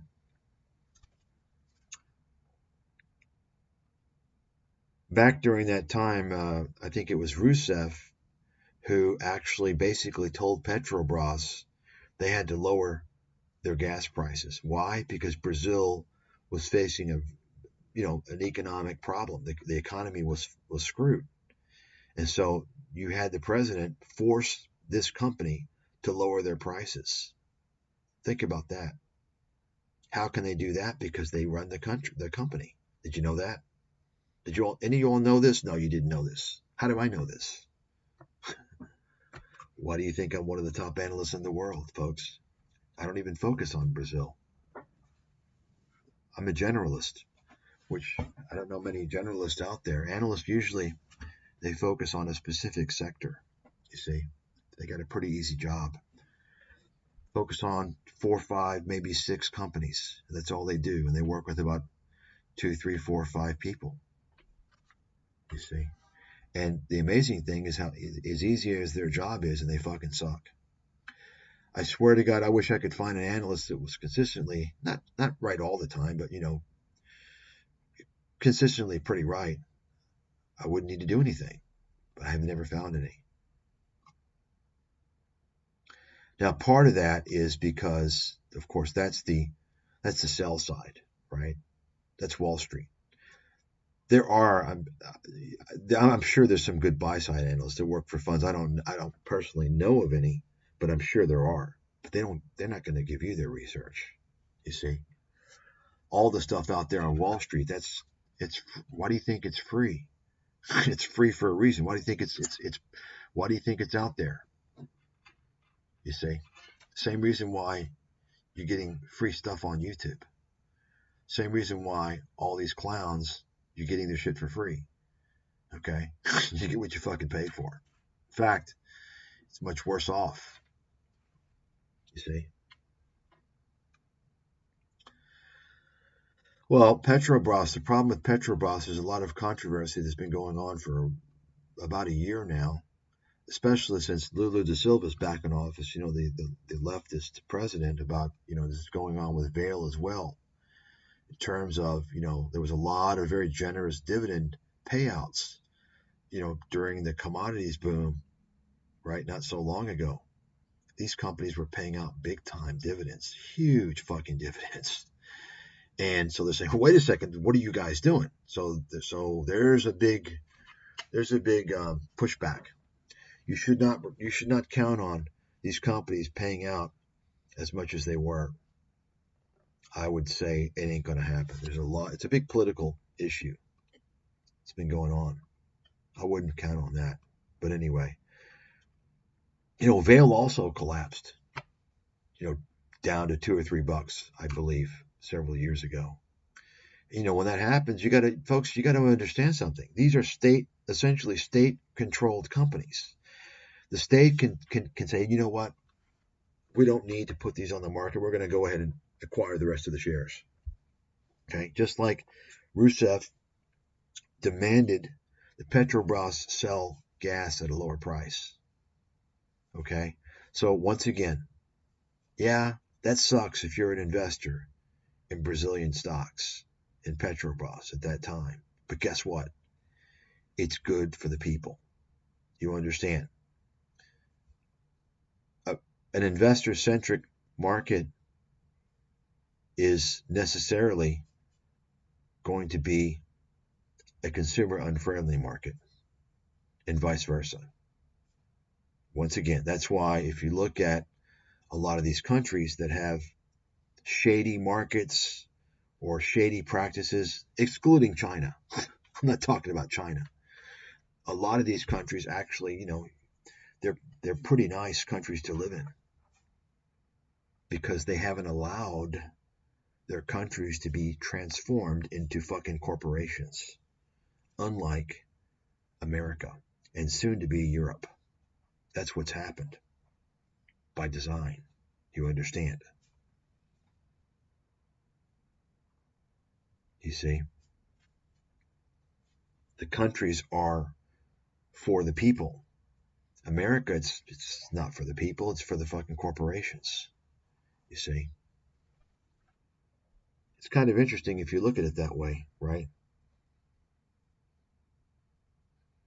You see? So I say, you want to invest internationally? Well, invest in the U.S.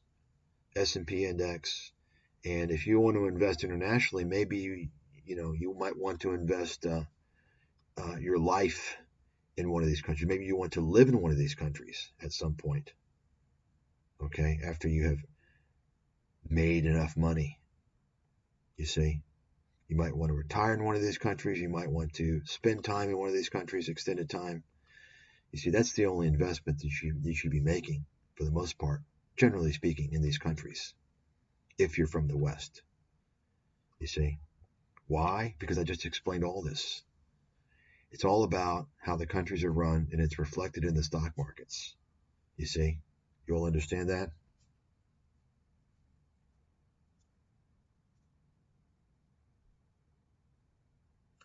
You guys get what I'm saying?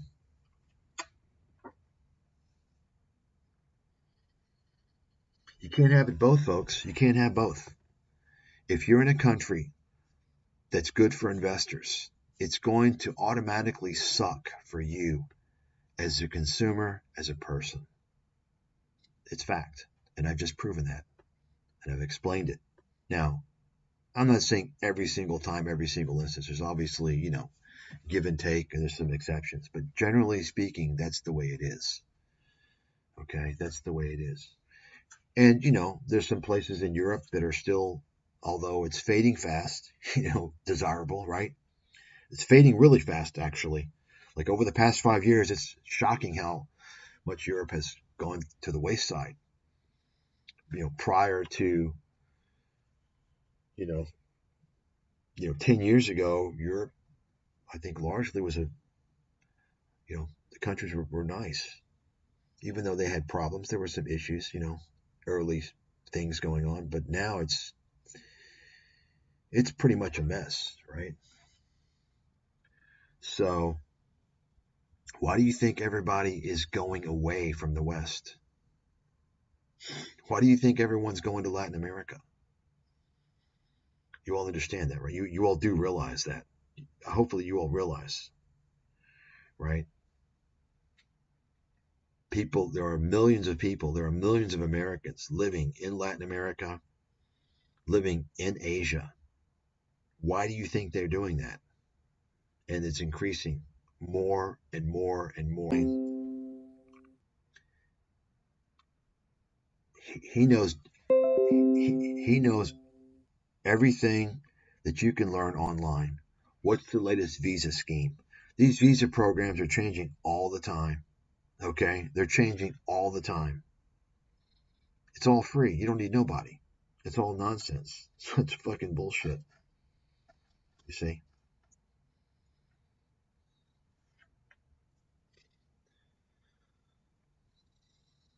You see, that's the reality, folks. Now, on the other hand, you've got corruption in these countries. You've got a lot of corruption. But guess what? If you go to these countries with money already, you don't need to work. None of that stuff bothers you. It doesn't affect you. You're not going to one of these countries to work. Okay? It doesn't bother you that you don't have any opportunity. You took advantage of your opportunity in the West. You see, that's where you made your money and you've gotten out. You understand? That's the deal. But you're going to live in one of these countries. You got kids to put through school. Well, you're going to be spending $30,000 to $50,000 a year, starting. Well, actually, probably starting $20,000 to $30,000 starting in preschool, and then grade 1, $30,000 to $50,000, all the way up through high school every year. By the way, every single year, if you want them to have a decent fucking education for international school. Okay.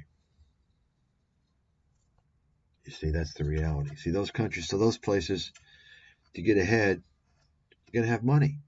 There's fucking corruption all over the place. But in America, in the West, it's hidden. You see, you have to be very sophisticated to see it. In these developing countries, it's everywhere. You can see it everywhere. It's pretty obvious. And the people say, well, gosh, why don't they do anything? They can't. They're powerless. They know they can't do anything. See, the scam, the control mechanism is to create this facade called a democracy where you convince people that you've got two different parties and your vote matters. So that when things go bad, you say, well, I'm going to vote for the other person. And it's not until most people, if they're lucky, until they're too old to care anymore, when they realize they've been fucking defrauded their whole life by this scam system. They finally realize that it doesn't fucking matter, that it's all the same. You see?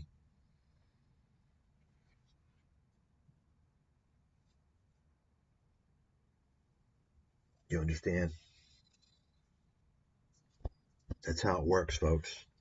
And I have a lot more respect, to be honest with you, with people, to a large degree, with Europeans and people from Latin America. You know why? Even though our Wall Street parasitic satanic friends, money worshipping scumbag friends, and their buddies, their politician buddies, and everyone connected to them, even though they have ruined Europe, and that's what happened, by the way. America, I mean, you all know how it works. I mean, America's pulling Europe into their system, you see? And, it's even still, as much as Europe has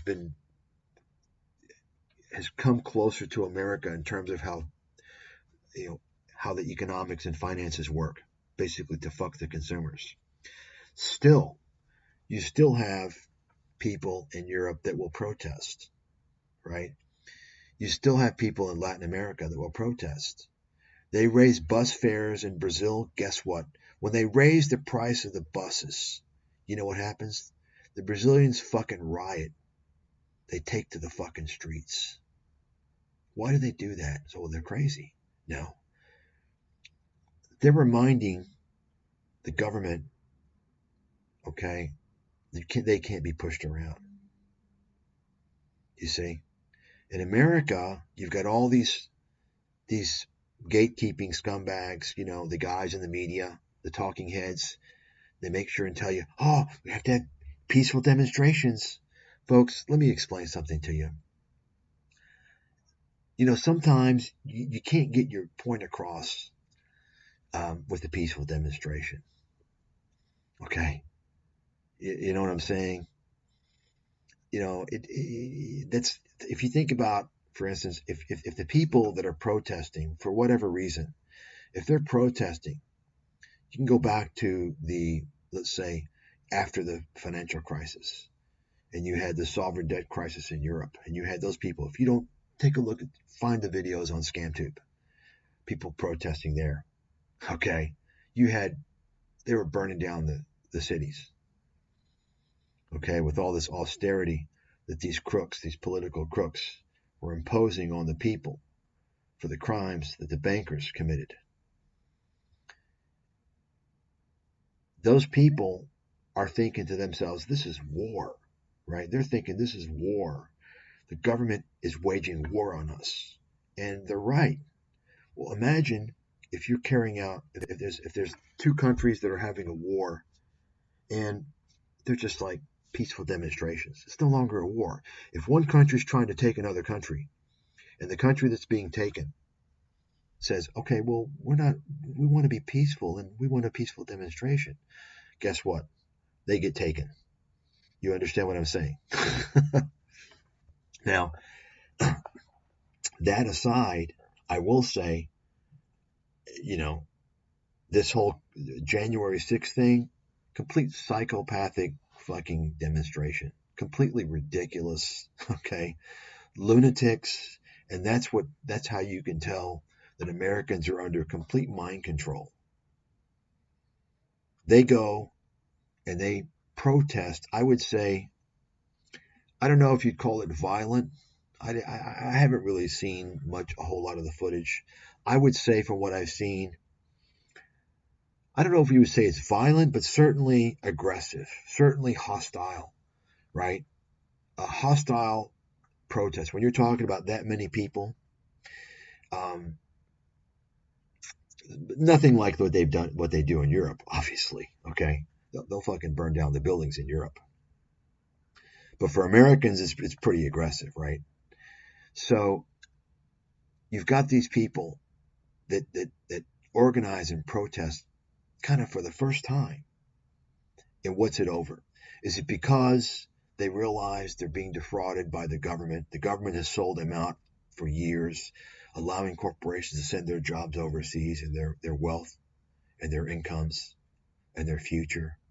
Is it because Congress has allowed America's healthcare system to completely fuck them? No. It's because they were told their cult leader, Donald Trump, had the election stolen from him. And that was solidified by Alex Jones and Tucker Carlson and all these other idiots. Think about that for a second. That's why oftentimes I have a difficult time respecting American people versus many people from around the world.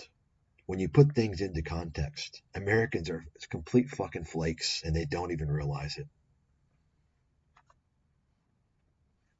You understand what I'm saying,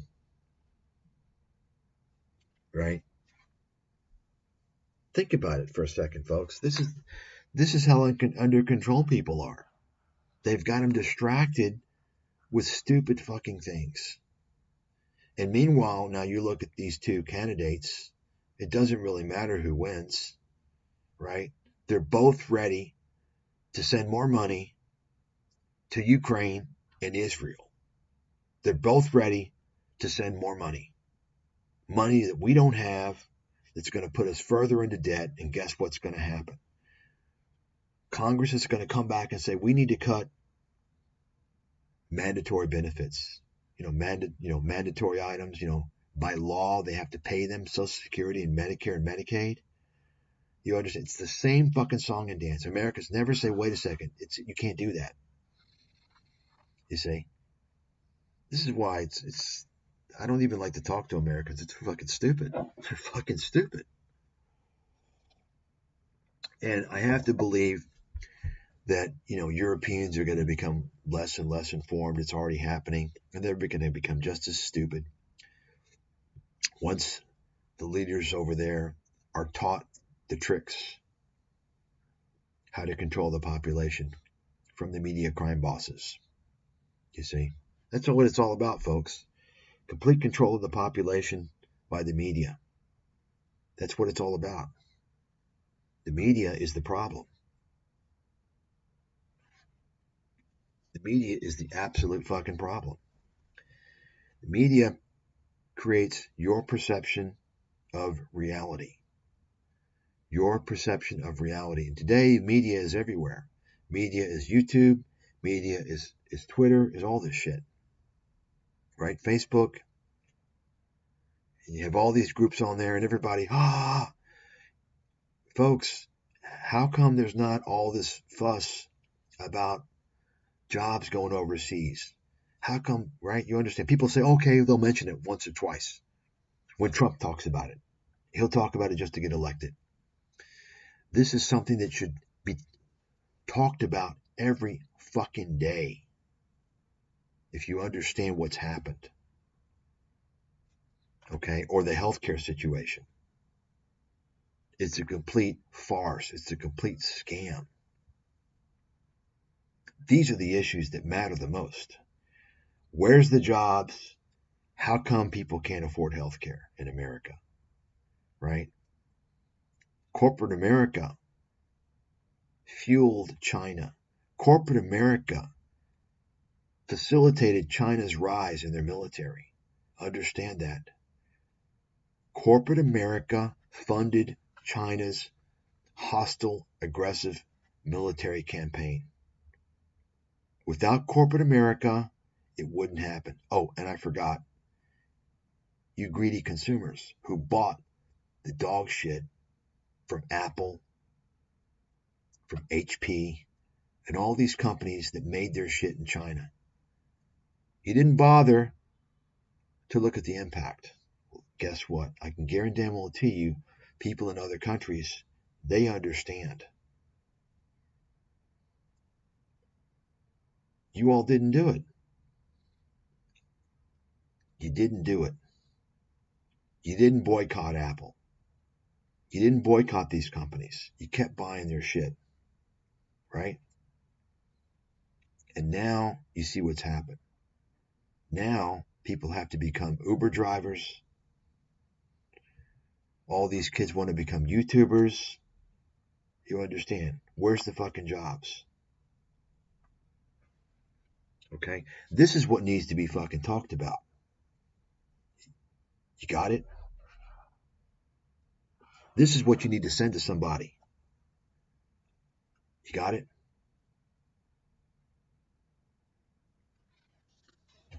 What is talking about the outsourcing of the jobs, destroying America's future, and Americans' future, is that controversial? Is that too controversial? Is discussing America's healthcare scam too controversial? Right? The facts I've told you all about. Americans should pay the least for all medical therapies and prescription drugs, by far. We should be paying the smallest of anyone because we fund it all. We fund the majority of these innovations. Taxpayers.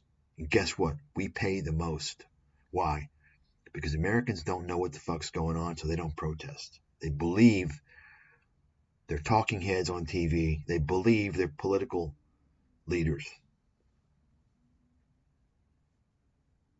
Okay? That's the fucking reality. This is the fucking reality. People don't understand the real issues. The real fucking issues start with jobs and healthcare. Okay? Remember, I wrote about this 17 years ago. It's the focus. Okay? This has destroyed America. This is why you've got so many homeless people on the streets. Those jobs aren't here anymore. And guess what? Why do you have so much of a drug problem? No jobs, do more drugs. Why do you think you have almost every state now has fucking casinos? When I was growing up, all you had was Las Vegas and a couple of Indian reservations. Okay? It's a known fact. When the economy is suffering, you put a casino over there. You understand? This is what's going on. The jobs have been replaced with homeless people, junkies, and casinos. Oh, and I forgot lottery tickets. Right?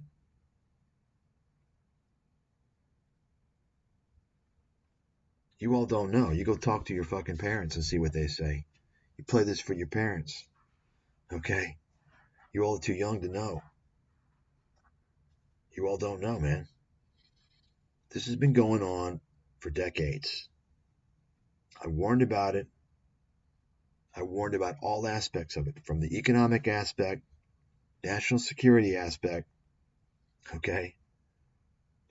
And that's why I got banned. And still today, nobody's talking about it. You hear some people talk about some of the points, they don't tell you the full truth, just like Bernie Sanders. Several years ago, when he's running for president, and he's talking about raising the minimum wage, right? But Bernie, you want to raise minimum wage, but you don't want to close the borders. What the fuck do you think is keeping minimum wage down? The best way to raise the minimum wage is to close the fucking borders. But you see, he doesn't want to talk about that. Why? Because Bernie's a fake, like all these fuckers. They're all phonies. You understand? They're just telling you what you want to hear. Just like Trump. He says he's going to bring the jobs back. He brought nothing back.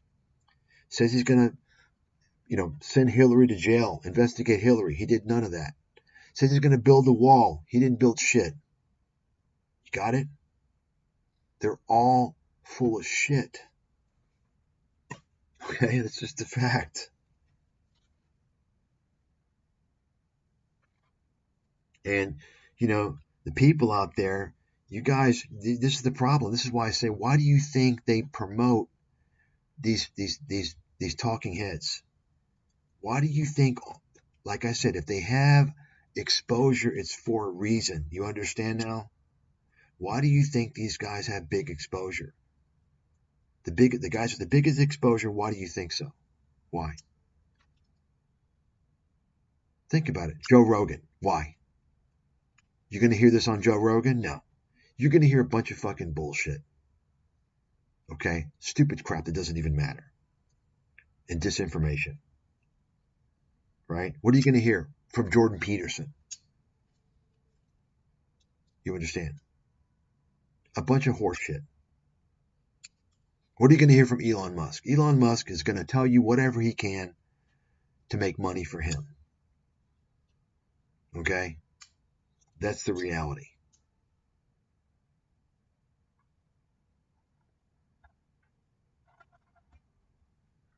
Why isn't someone saying what I'm telling you? I wrote about it 17 years ago. I mean, it's been 17 years. It's gotten a whole hell of a lot worse. I mean, it should be obvious by now, at least to some of these people who are supposed to be brilliant, right? How come that's not an issue? I'm just telling you, folks, if what happened in America with the healthcare crisis, the healthcare scam, and the outsourcing, if all this happened during the same time period, to the same degree in Europe, there'd be big problems. There'd be people burning the streets down. Now, gradually, it's going to be more gradual in Europe, and it's already begun. They're whittling down their healthcare system more and more gradually, just kind of. But what I'm saying is that you couldn't pull this shit off during the same time span what you're pulling off in America, sending all these jobs and destroying, creating this crazy, inexpensive healthcare system. You couldn't do that in Europe. Eventually, it will be, America's kind of like 20, 30 years ahead of Europe in terms of that system. You see? But, 20, 30 years from now, Europe is going to be exactly where we are. Their universal care system, well, probably not exactly. They'll probably still have little remnants of the universal care system, but they're going to be paying more and more and more out of pocket and getting less from their single payer system. And they've already, the outsourcing has already been going on there for a while, but it's not anywhere near to the extent of America.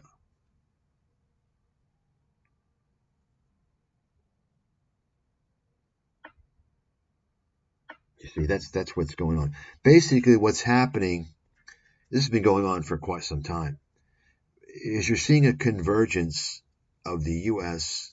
and Europe. The convergence is kind of, you can count Australia there and Canada kind of with Europe. The convergence is basically these countries are coming closer to a U.S. in terms of the U.S.'s legal system, economic system, financial system. The U.S. is converging towards Canada and Europe and Australia in terms of their kind of liberal policies, you see. So there's kind of a convergence of all these areas coming together. You see, that's kind of what's going on.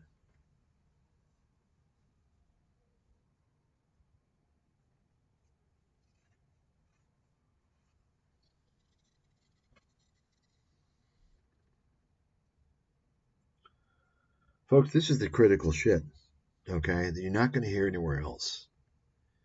The critical shit. And of course, once again, just to remind everyone how this ties in to the investment world.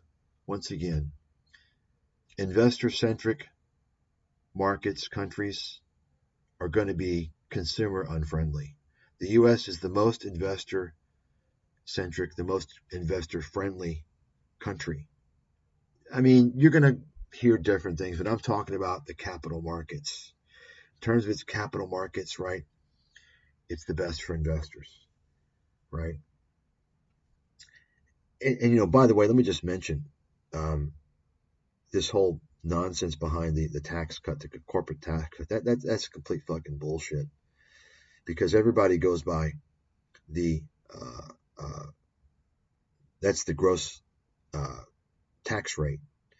They don't talk about the effective tax rate. So the whole big thing was, the U.S. tax is one of the highest corporate taxes in the world, right? What was it, 32% or something? And now it's like, what, 21%? But you see, think about it for a second. If it's that high, if it's so much higher than many other countries, why is it that many companies in America were paying zero taxes? The reason why is because when you look at tax rates, how they're reported as prior to adjustments. So it's not the gross tax rate that's important. It's a consideration of all the adjustments. What's important is the effective tax rate, right? The actual tax rate that companies are paying. You see, but that's difficult to report because every country has different, tax credits and subsidies and so on and so forth. But what they should be doing, they could do a different reporting. But my point is that that was a complete farce. The Trump tax cuts, absolute farce, because the U.S. corporations, many of them are paying very little taxes. It depends upon, the oil industry was paying a lot of taxes. There's no doubt about that. They're very heavily taxed. But generally speaking, it's complete bullshit. That's like measuring debt. How is sovereign debt measured? It's not measured in terms of dollars. It's measured in terms of debt to GDP, right? You see, that's a metric that's used. You don't just measure the dollar amount. Why? Because the dollar amount doesn't really give you perspective. Just like the gross tax rate doesn't really tell you what the fuck's going on. You got to understand the effective tax rate. So what they should be doing is reporting, say, the top certain number of companies, what their effective tax rate is, say, for several different sectors, to give you an idea. That's how it should be done, you see. But, you don't hear. Of course, I wrote about all this in America's Financial Apocalypse, by the way. I also wrote about the way they hide everything. Is you also got to look at the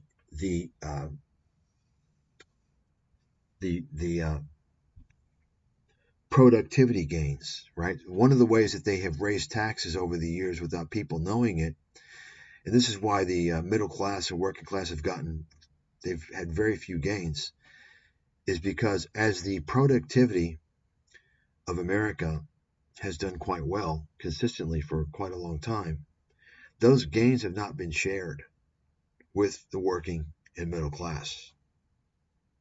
They haven't been shared anywhere near. And what's happened is that over time, the taxes have been raised. In other words, you don't just look at federal income tax. You look at FICA, right? The FICA taxes have gone up big time. The FICA, right? The Social Security, Medicare, Medicaid tax, right? Those have gone up big time, you see. And then you look at also all types of levies, fees. In fact, I wrote about how there's kind of like they're going to be hiding taxes. There's like hidden taxes in America. How? Well, this is back fucking 20 years ago. I was noticing this shit. More and more, they're assessing taxes and fees on everything. Have you ever looked at most of you don't even have cable anymore, but take a look at if you remember seeing a cable bill or even your mobile phone bill. You've got all these fucking fees and all this nonsense, right? These are all hidden taxes, by the way. You see? So, the bottom line, folks, is it's pretty obvious that there's a problem in capitalism, okay? And I'll tell you right now, speaking of investments, I said it before, I've been saying it for years, and I stand by this. Now, I know people that want to try and criticize me use a low IQ, because how are they going to criticize me? I mean, give me a fucking intelligent argument, right? What are you going to do? They're going to say I'm a communist, right? But capitalism has failed. Capitalism has absolutely failed. Okay, there's no doubt about it. And I don't know how most people don't see it by now, because every year it's getting worse and worse and worse. It's absolutely failed. It has become a flawed system. And this is why you have so many mega wealthy people who are controlling everything. Okay? And if I was running the show, and understand this, I've never worked for salary in my life. Ever. I've worked only in the most entrepreneurial, capitalistic fields. Wall Street and venture capital. Think about that for a second. So I'm telling you that because understand this from my perspective. If I'm telling you this, understand how hard this should hit home. Capitalism has become a scam. It's an absolute fucking scam. Okay? You're not going to find many people from my field that are going to tell you that. It's an absolute fucking scam.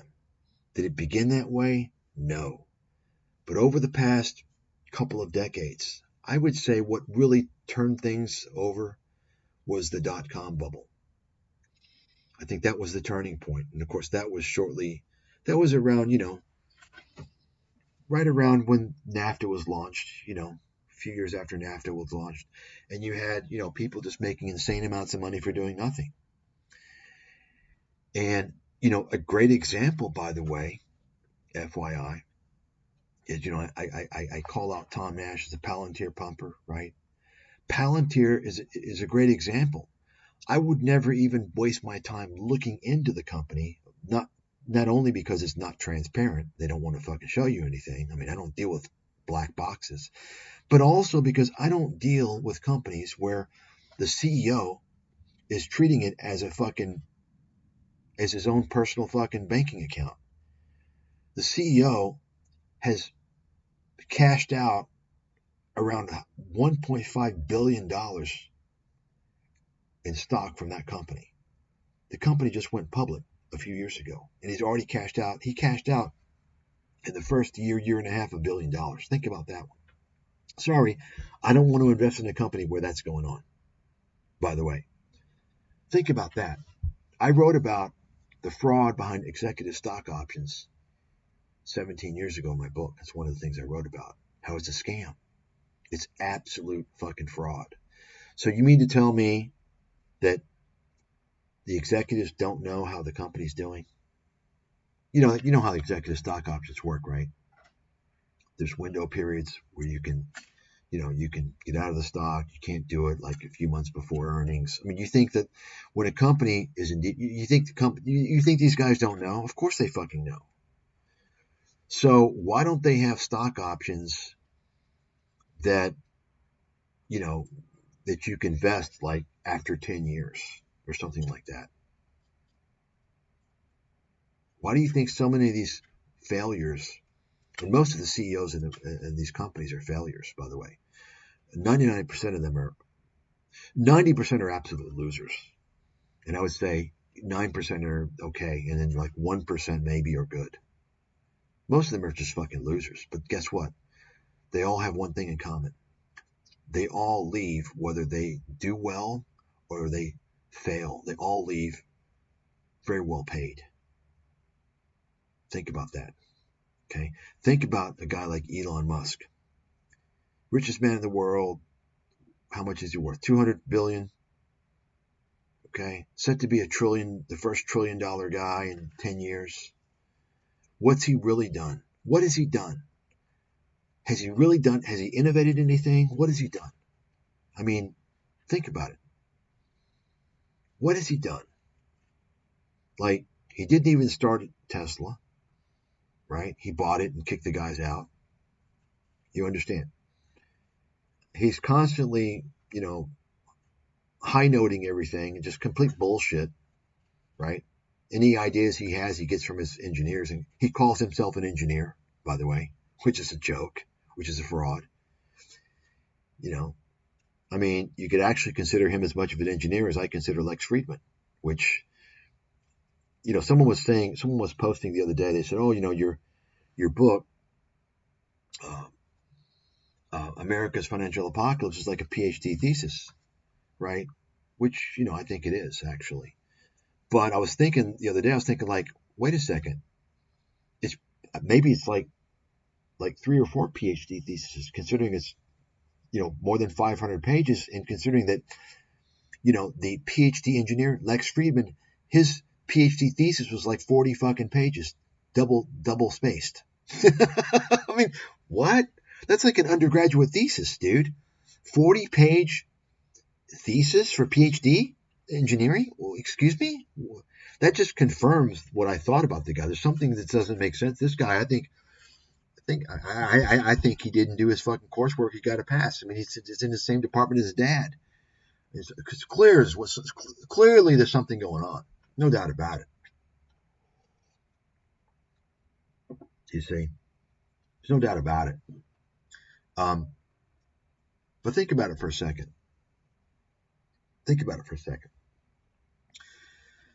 What did Elon Musk do? I mean, I'll give it to him. I think that Elon Musk, the only thing he's done, in my opinion, that's admirable, is he started, well, we'll say he started a car company. He didn't really start it, but he basically took it from infancy, right? And he's succeeded. He's succeeding. And it doesn't matter if it's a combustion company or look, the reality is, he gamed the system. Why do you think he bought Tesla?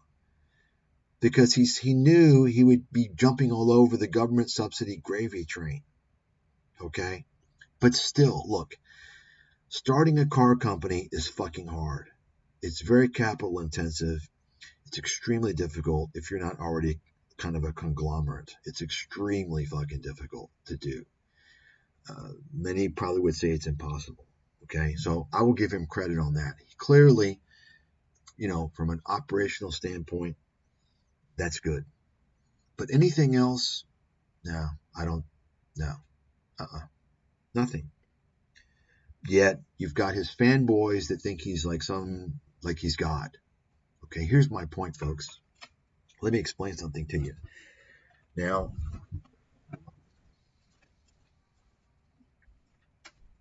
if anyone out there is highly accomplished, highly educated, then I hope so, because then you'll understand where I'm coming from. Okay, I think I'm pretty accomplished, and I'm highly educated. I'm as capable as anybody in the world. I know that, and I know this: there's nobody in the world who is so much better, works so much harder, is so much luckier, right, than everyone else, that justifies mega fortunes. Those people don't exist. They're getting those fortunes unfairly. Okay, are there people that are more competent, more talented than others? Of course there are, no doubt about it. Okay, but I don't believe there should be people with billions and billions of dollars. Now, of course, the critics are going to call me communist for that. Remember, I've only worked in Wall Street and venture capital. Just so happens I'm also a world-class analyst. I have an understanding of all these things. I have a science background as well, right? And I'm telling you, I know how capital is formed and how studying these things, I know how people acquire things. They do so through unfair means, fraud, right? Government tax subsidies. My point is this: all these people. Now, there's different cases. People inherit money, so on and so forth. But you can just take a look at Elon Musk is a great example. Okay, you tell me, we're not even going to talk about his what I believe are illegal activities, illegal statements made on Twitter to boost the price of his stock. We're not even going to talk about other things he's done to artificially manipulate the price of his stock. And that's why he bought Twitter, by the way, right? He got Twitter for free. He got Twitter for absolutely free based upon the false statements he has made about FSD and other things on Tesla. He pumped the price of that stock so much that his $50-some billion acquisition of Twitter was fucking free, by the way. Why isn't he facing prison time like the guy from Nikola? Right? Ask yourself that question. How many people have been killed because of his FSD bullshit? And you might recall, of course, Lex Friedman, the fake engineer, the fake MIT scientist, the fake MIT lecturer, the guy who got his degree from Drexel University, the fucking school that if I was going to, I'd be embarrassed.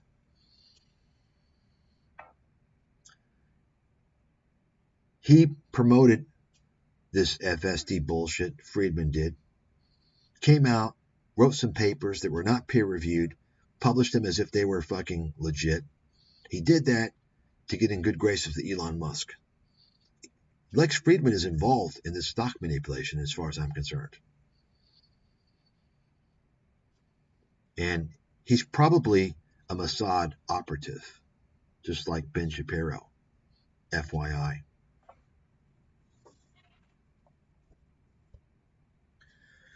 So ask yourself how much money, once again, we're not even going to talk about stock manipulation through Musk. We're just talking about government subsidies,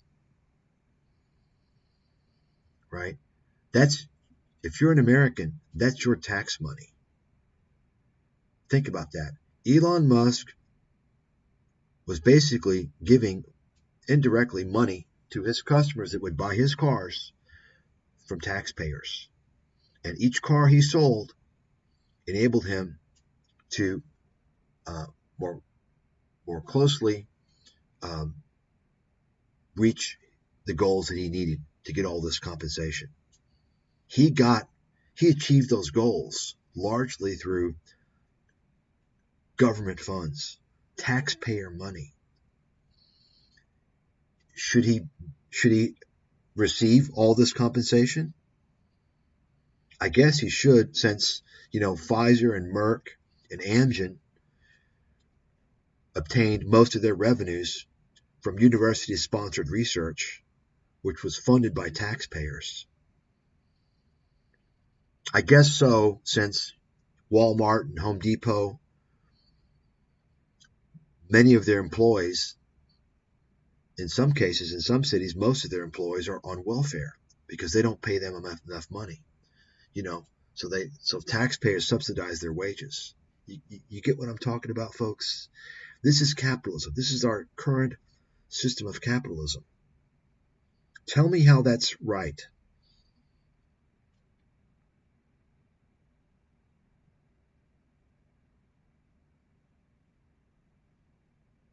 You understand? In my opinion, if I were running the show, tell you what, I think $999 million for one person is plenty. Don't you? I mean, don't you think that's more than enough money? $999 million? What do you think? I think that's fucking plenty. Okay? That would be the extreme limit that anyone could ever earn. That would be what Elon Musk would be worth right now. $999 million. I want him to tell me that that's not enough money. I want him to say it in public. You understand what I'm saying? He has control over tens of billions, hundreds of billions of dollars that's not his. You understand? And it's not just him. I use him as an example that most people can or should be able to relate to. I gave the example of Walmart and Home Depot. How do I know this? Folks, I went out and talked to employees in these companies in Home Depot and Walmart. Okay, 15, 16 years ago, 17 years ago, I would go out and I would start talking to employees. So I understand. Many of these employees were working, they were on welfare because they weren't making enough money. Think about it. These are mega giant companies that don't want to pay their employees enough to live by, so they qualify for welfare. Think about that. Taxpayers are subsidizing the profits of publicly traded companies. This is what we're talking about. This is all fact, by the way.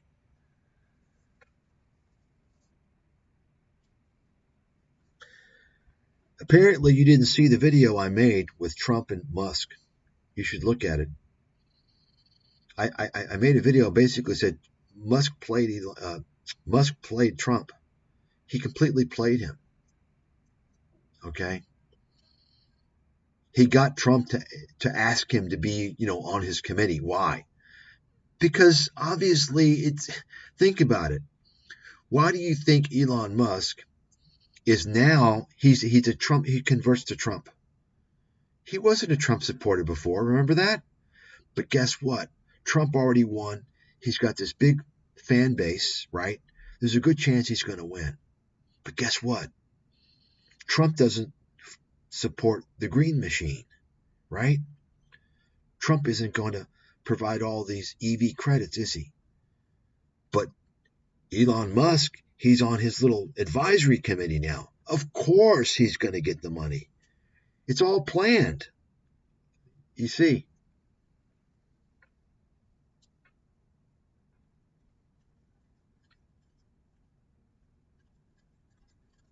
It's all fucking planned. Yeah, he supported secretly. Yeah. But why is he coming out now? You got it? Why is he coming out now? Because it's the risk of Trump winning.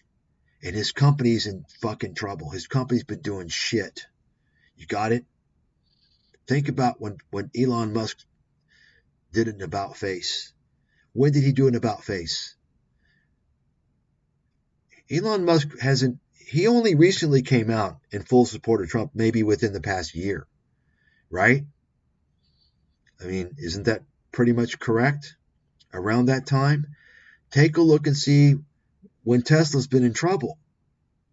You see? He's playing the fucking game. Just like he played the liberal game before. You see? He's coming out now. I mean, think about it. People are saying, oh my God, Elon, I can't believe, you support climate, you should be liberal. I said this a long time ago. Elon he knows climate change. Let's say the exact claims about climate change are not true. Is the climate changing? Of course it's changing. Is there imminent danger to life on Earth? Of course not. He knows that. Just like Warren Buffett knows that. Which is why when asked if Buffett planned through Geico to add more funds to account for climate change, he said no. No, it's what he said. He knows. He's not going to push it. He's not going to say anything else. He's just going to answer it no. You see? So that's the deal, okay? I think that's why he's coming out for Trump. It's because he wants that EV money. That's why he's got his fortune. You see, and even now he's probably so deep into this whole narrative. I mean, think about it. He probably does believe all the narratives behind man-made climate change, which of course we know was called global warming before, and they had to change it because how can you deny that the climate's not changing, right? It's irrefutable. But global warming was not happening before, so they had to change it to fit their narrative. I think he probably believes all that now because think about it. Your whole life is defined based upon this narrative, your company, everything. You have to believe it, or else you look in the mirror and you see nothing but an absolute fraud and piece of garbage. So I think it's a self-defense mechanism subconsciously, he probably knows, but consciously he believes it all. He's been forced to believe it. You see? That's what we're talking about, folks. Okay? That's why I say early in this video when I showed you guys, I talked about the climate change activists, and I thought it was funny. They're doing the right thing. They're vandalizing the mega wealthy's property. But they're doing it for the wrong reason. They're doing it because the mega wealthy, they consume so much more fossil fuels than everyone else with their consumption. They should be doing it because it's a huge inequity. It's responsible for the growing wealth and income disparity, which I wrote about in detail 17 years ago. You can imagine, how bad it is now. I mean, it takes some insight to see it 17 years ago, right? Nobody was talking about it back then. So wouldn't I be considered one of the authorities, certainly one of the top authorities, if I'm writing about it way back then before the financial crisis? The financial crisis was a huge turning point, right, that we have not kind of come back from, just like the dot-com bubble. I mean, I wrote about how, we never really recovered from the dot-com bubble. That's one reason why we had the financial crisis. I don't know if anyone else has mentioned that, but that's a fact. I know that because I lived it. I saw it. I was working on Wall Street, and I saw everything that happened. right? I mean, that's how I knew the economy was fiction. It was completely horseshit. They created the real estate bubble as the only means to replace the jobs. And that's why Greenspan smashed the rates down, to fuel that real estate market, because there were so many lost jobs, you see. And that's what ultimately led to the real estate bubble. And of course, we had, and then Wall Street got involved, and, securitizing the mortgages and the derivatives, and just, continued to snowball, you see.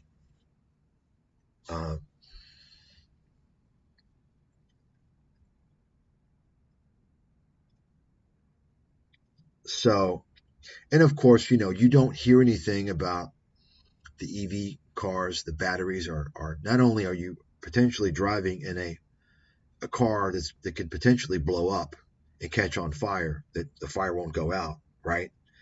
But the batteries, how are you going to dispose of them? You see? And of course, the most important thing that I've been talking about now for about, gosh, I brought this up for close to 10 years, is the following. Probably 7, 8 years, is this.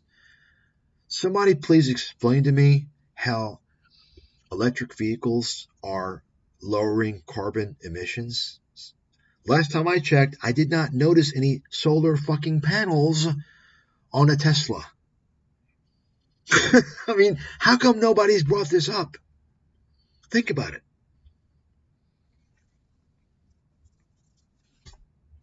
Right? That electricity to charge those batteries, guess where it comes from? It's not coming from solar panels.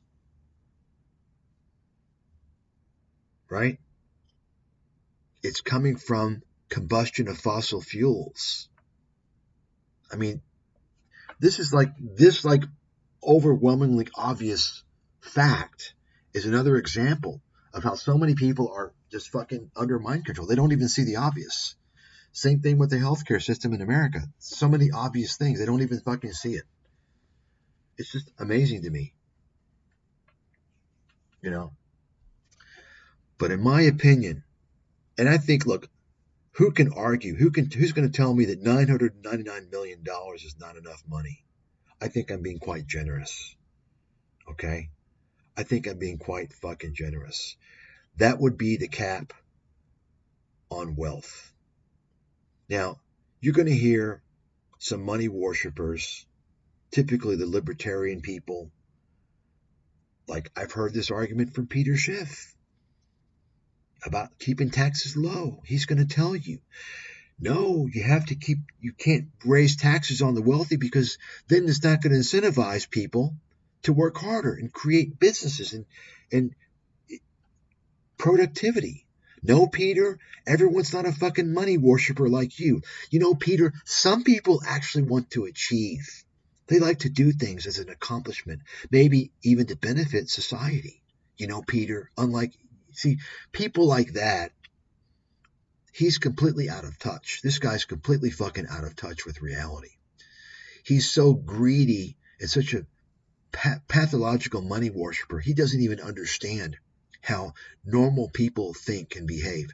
Not everyone does everything for their lust of money. There's some people who actually would like to, and it's also an ego thing. I mean, why do you think a lot of people are in science? Why do you think a lot of these people are in hard sciences? It's ego. They're not going to get paid a lot of money, right? But it's kind of an ego thing. So people aren't going to stop working hard and trying to innovate and achieve because they're being taxed more. That's fucking nonsense. Certain people, yeah, if they're pathological money worshippers, that's fine. We don't need them anyway. Okay? They're part of the problem. You see? But that's what I would say. I'd put a major cap on the wealthy. Major cap. That's what I would do. Of course, that would only work if it was global, right? If it was a global law. That's what I do. And that would free up resources for people who are deserving. Think about that for a second. You have tax dollars going to big corporations, essentially, Right? Corporations that don't pay enough their employees enough, employees got to go on welfare. That welfare comes from tax dollars. Why? Well, the companies don't want to pay so they can boost their earnings, to boost their share price. And they boost their share price, and the executives get more stock options. You understand? You see? The stock market has absolutely, write this down, the stock market has absolutely destroyed capitalism in America. No doubt. Capitalism has been in a crisis for several years, and the stock market has absolutely destroyed capitalism. It's fact. Absolutely. 30 years ago, 40 years ago, you all know that you could go to a meeting, these shareholder meetings they would have, probably as, I would say 35 years ago, let's say, even 30 years ago. You could, and I don't know from experience, I'm not that old. I just know because I talk to people, talking to people, you learn a lot. You'd be surprised how much you learn talking to strangers, security guard, janitor, whomever. I was at a shareholder meeting. I was at an Exxon shareholder meeting back in 2008, I think it was. Yeah, 2008 in Dallas. There's protests going on, of course, because oil was at record highs. And I was talking to one of the security guys. And by the way, there was undercover people like following, like monitoring, like people that were protesting. It's pretty bizarre. But I was talking to one of the security guys inside in the building. He'd been doing it for a long time, and he told me, like, you know what? He says, things have changed because several years ago you could go to these shareholder meetings, you would see when shareholders were pissed off, they would throw shit at the CEO on stage. They'd throw fucking eggs, or they'd throw pies and shit. And I'm like, wow. And of course, think about 2008 when that was, right? That was just a few years after, the war on terror, right? Everything changed, right? In other words, like definitions of things change, anybody could be called a terrorist, right? I mean, think about if you did that today, dude, you'd be in jail. Think about if you went to a shareholder meeting and some loser destroyed a company through his incompetence, right? Let's say Dan Schulman, ex-CEO of PayPal, and you threw a fucking pie in his face. Tell me you wouldn't be facing probably 3 to 5 years in prison. Tell me, I'm talking about the U.S., right? These guys are treated like fucking royalty. You understand?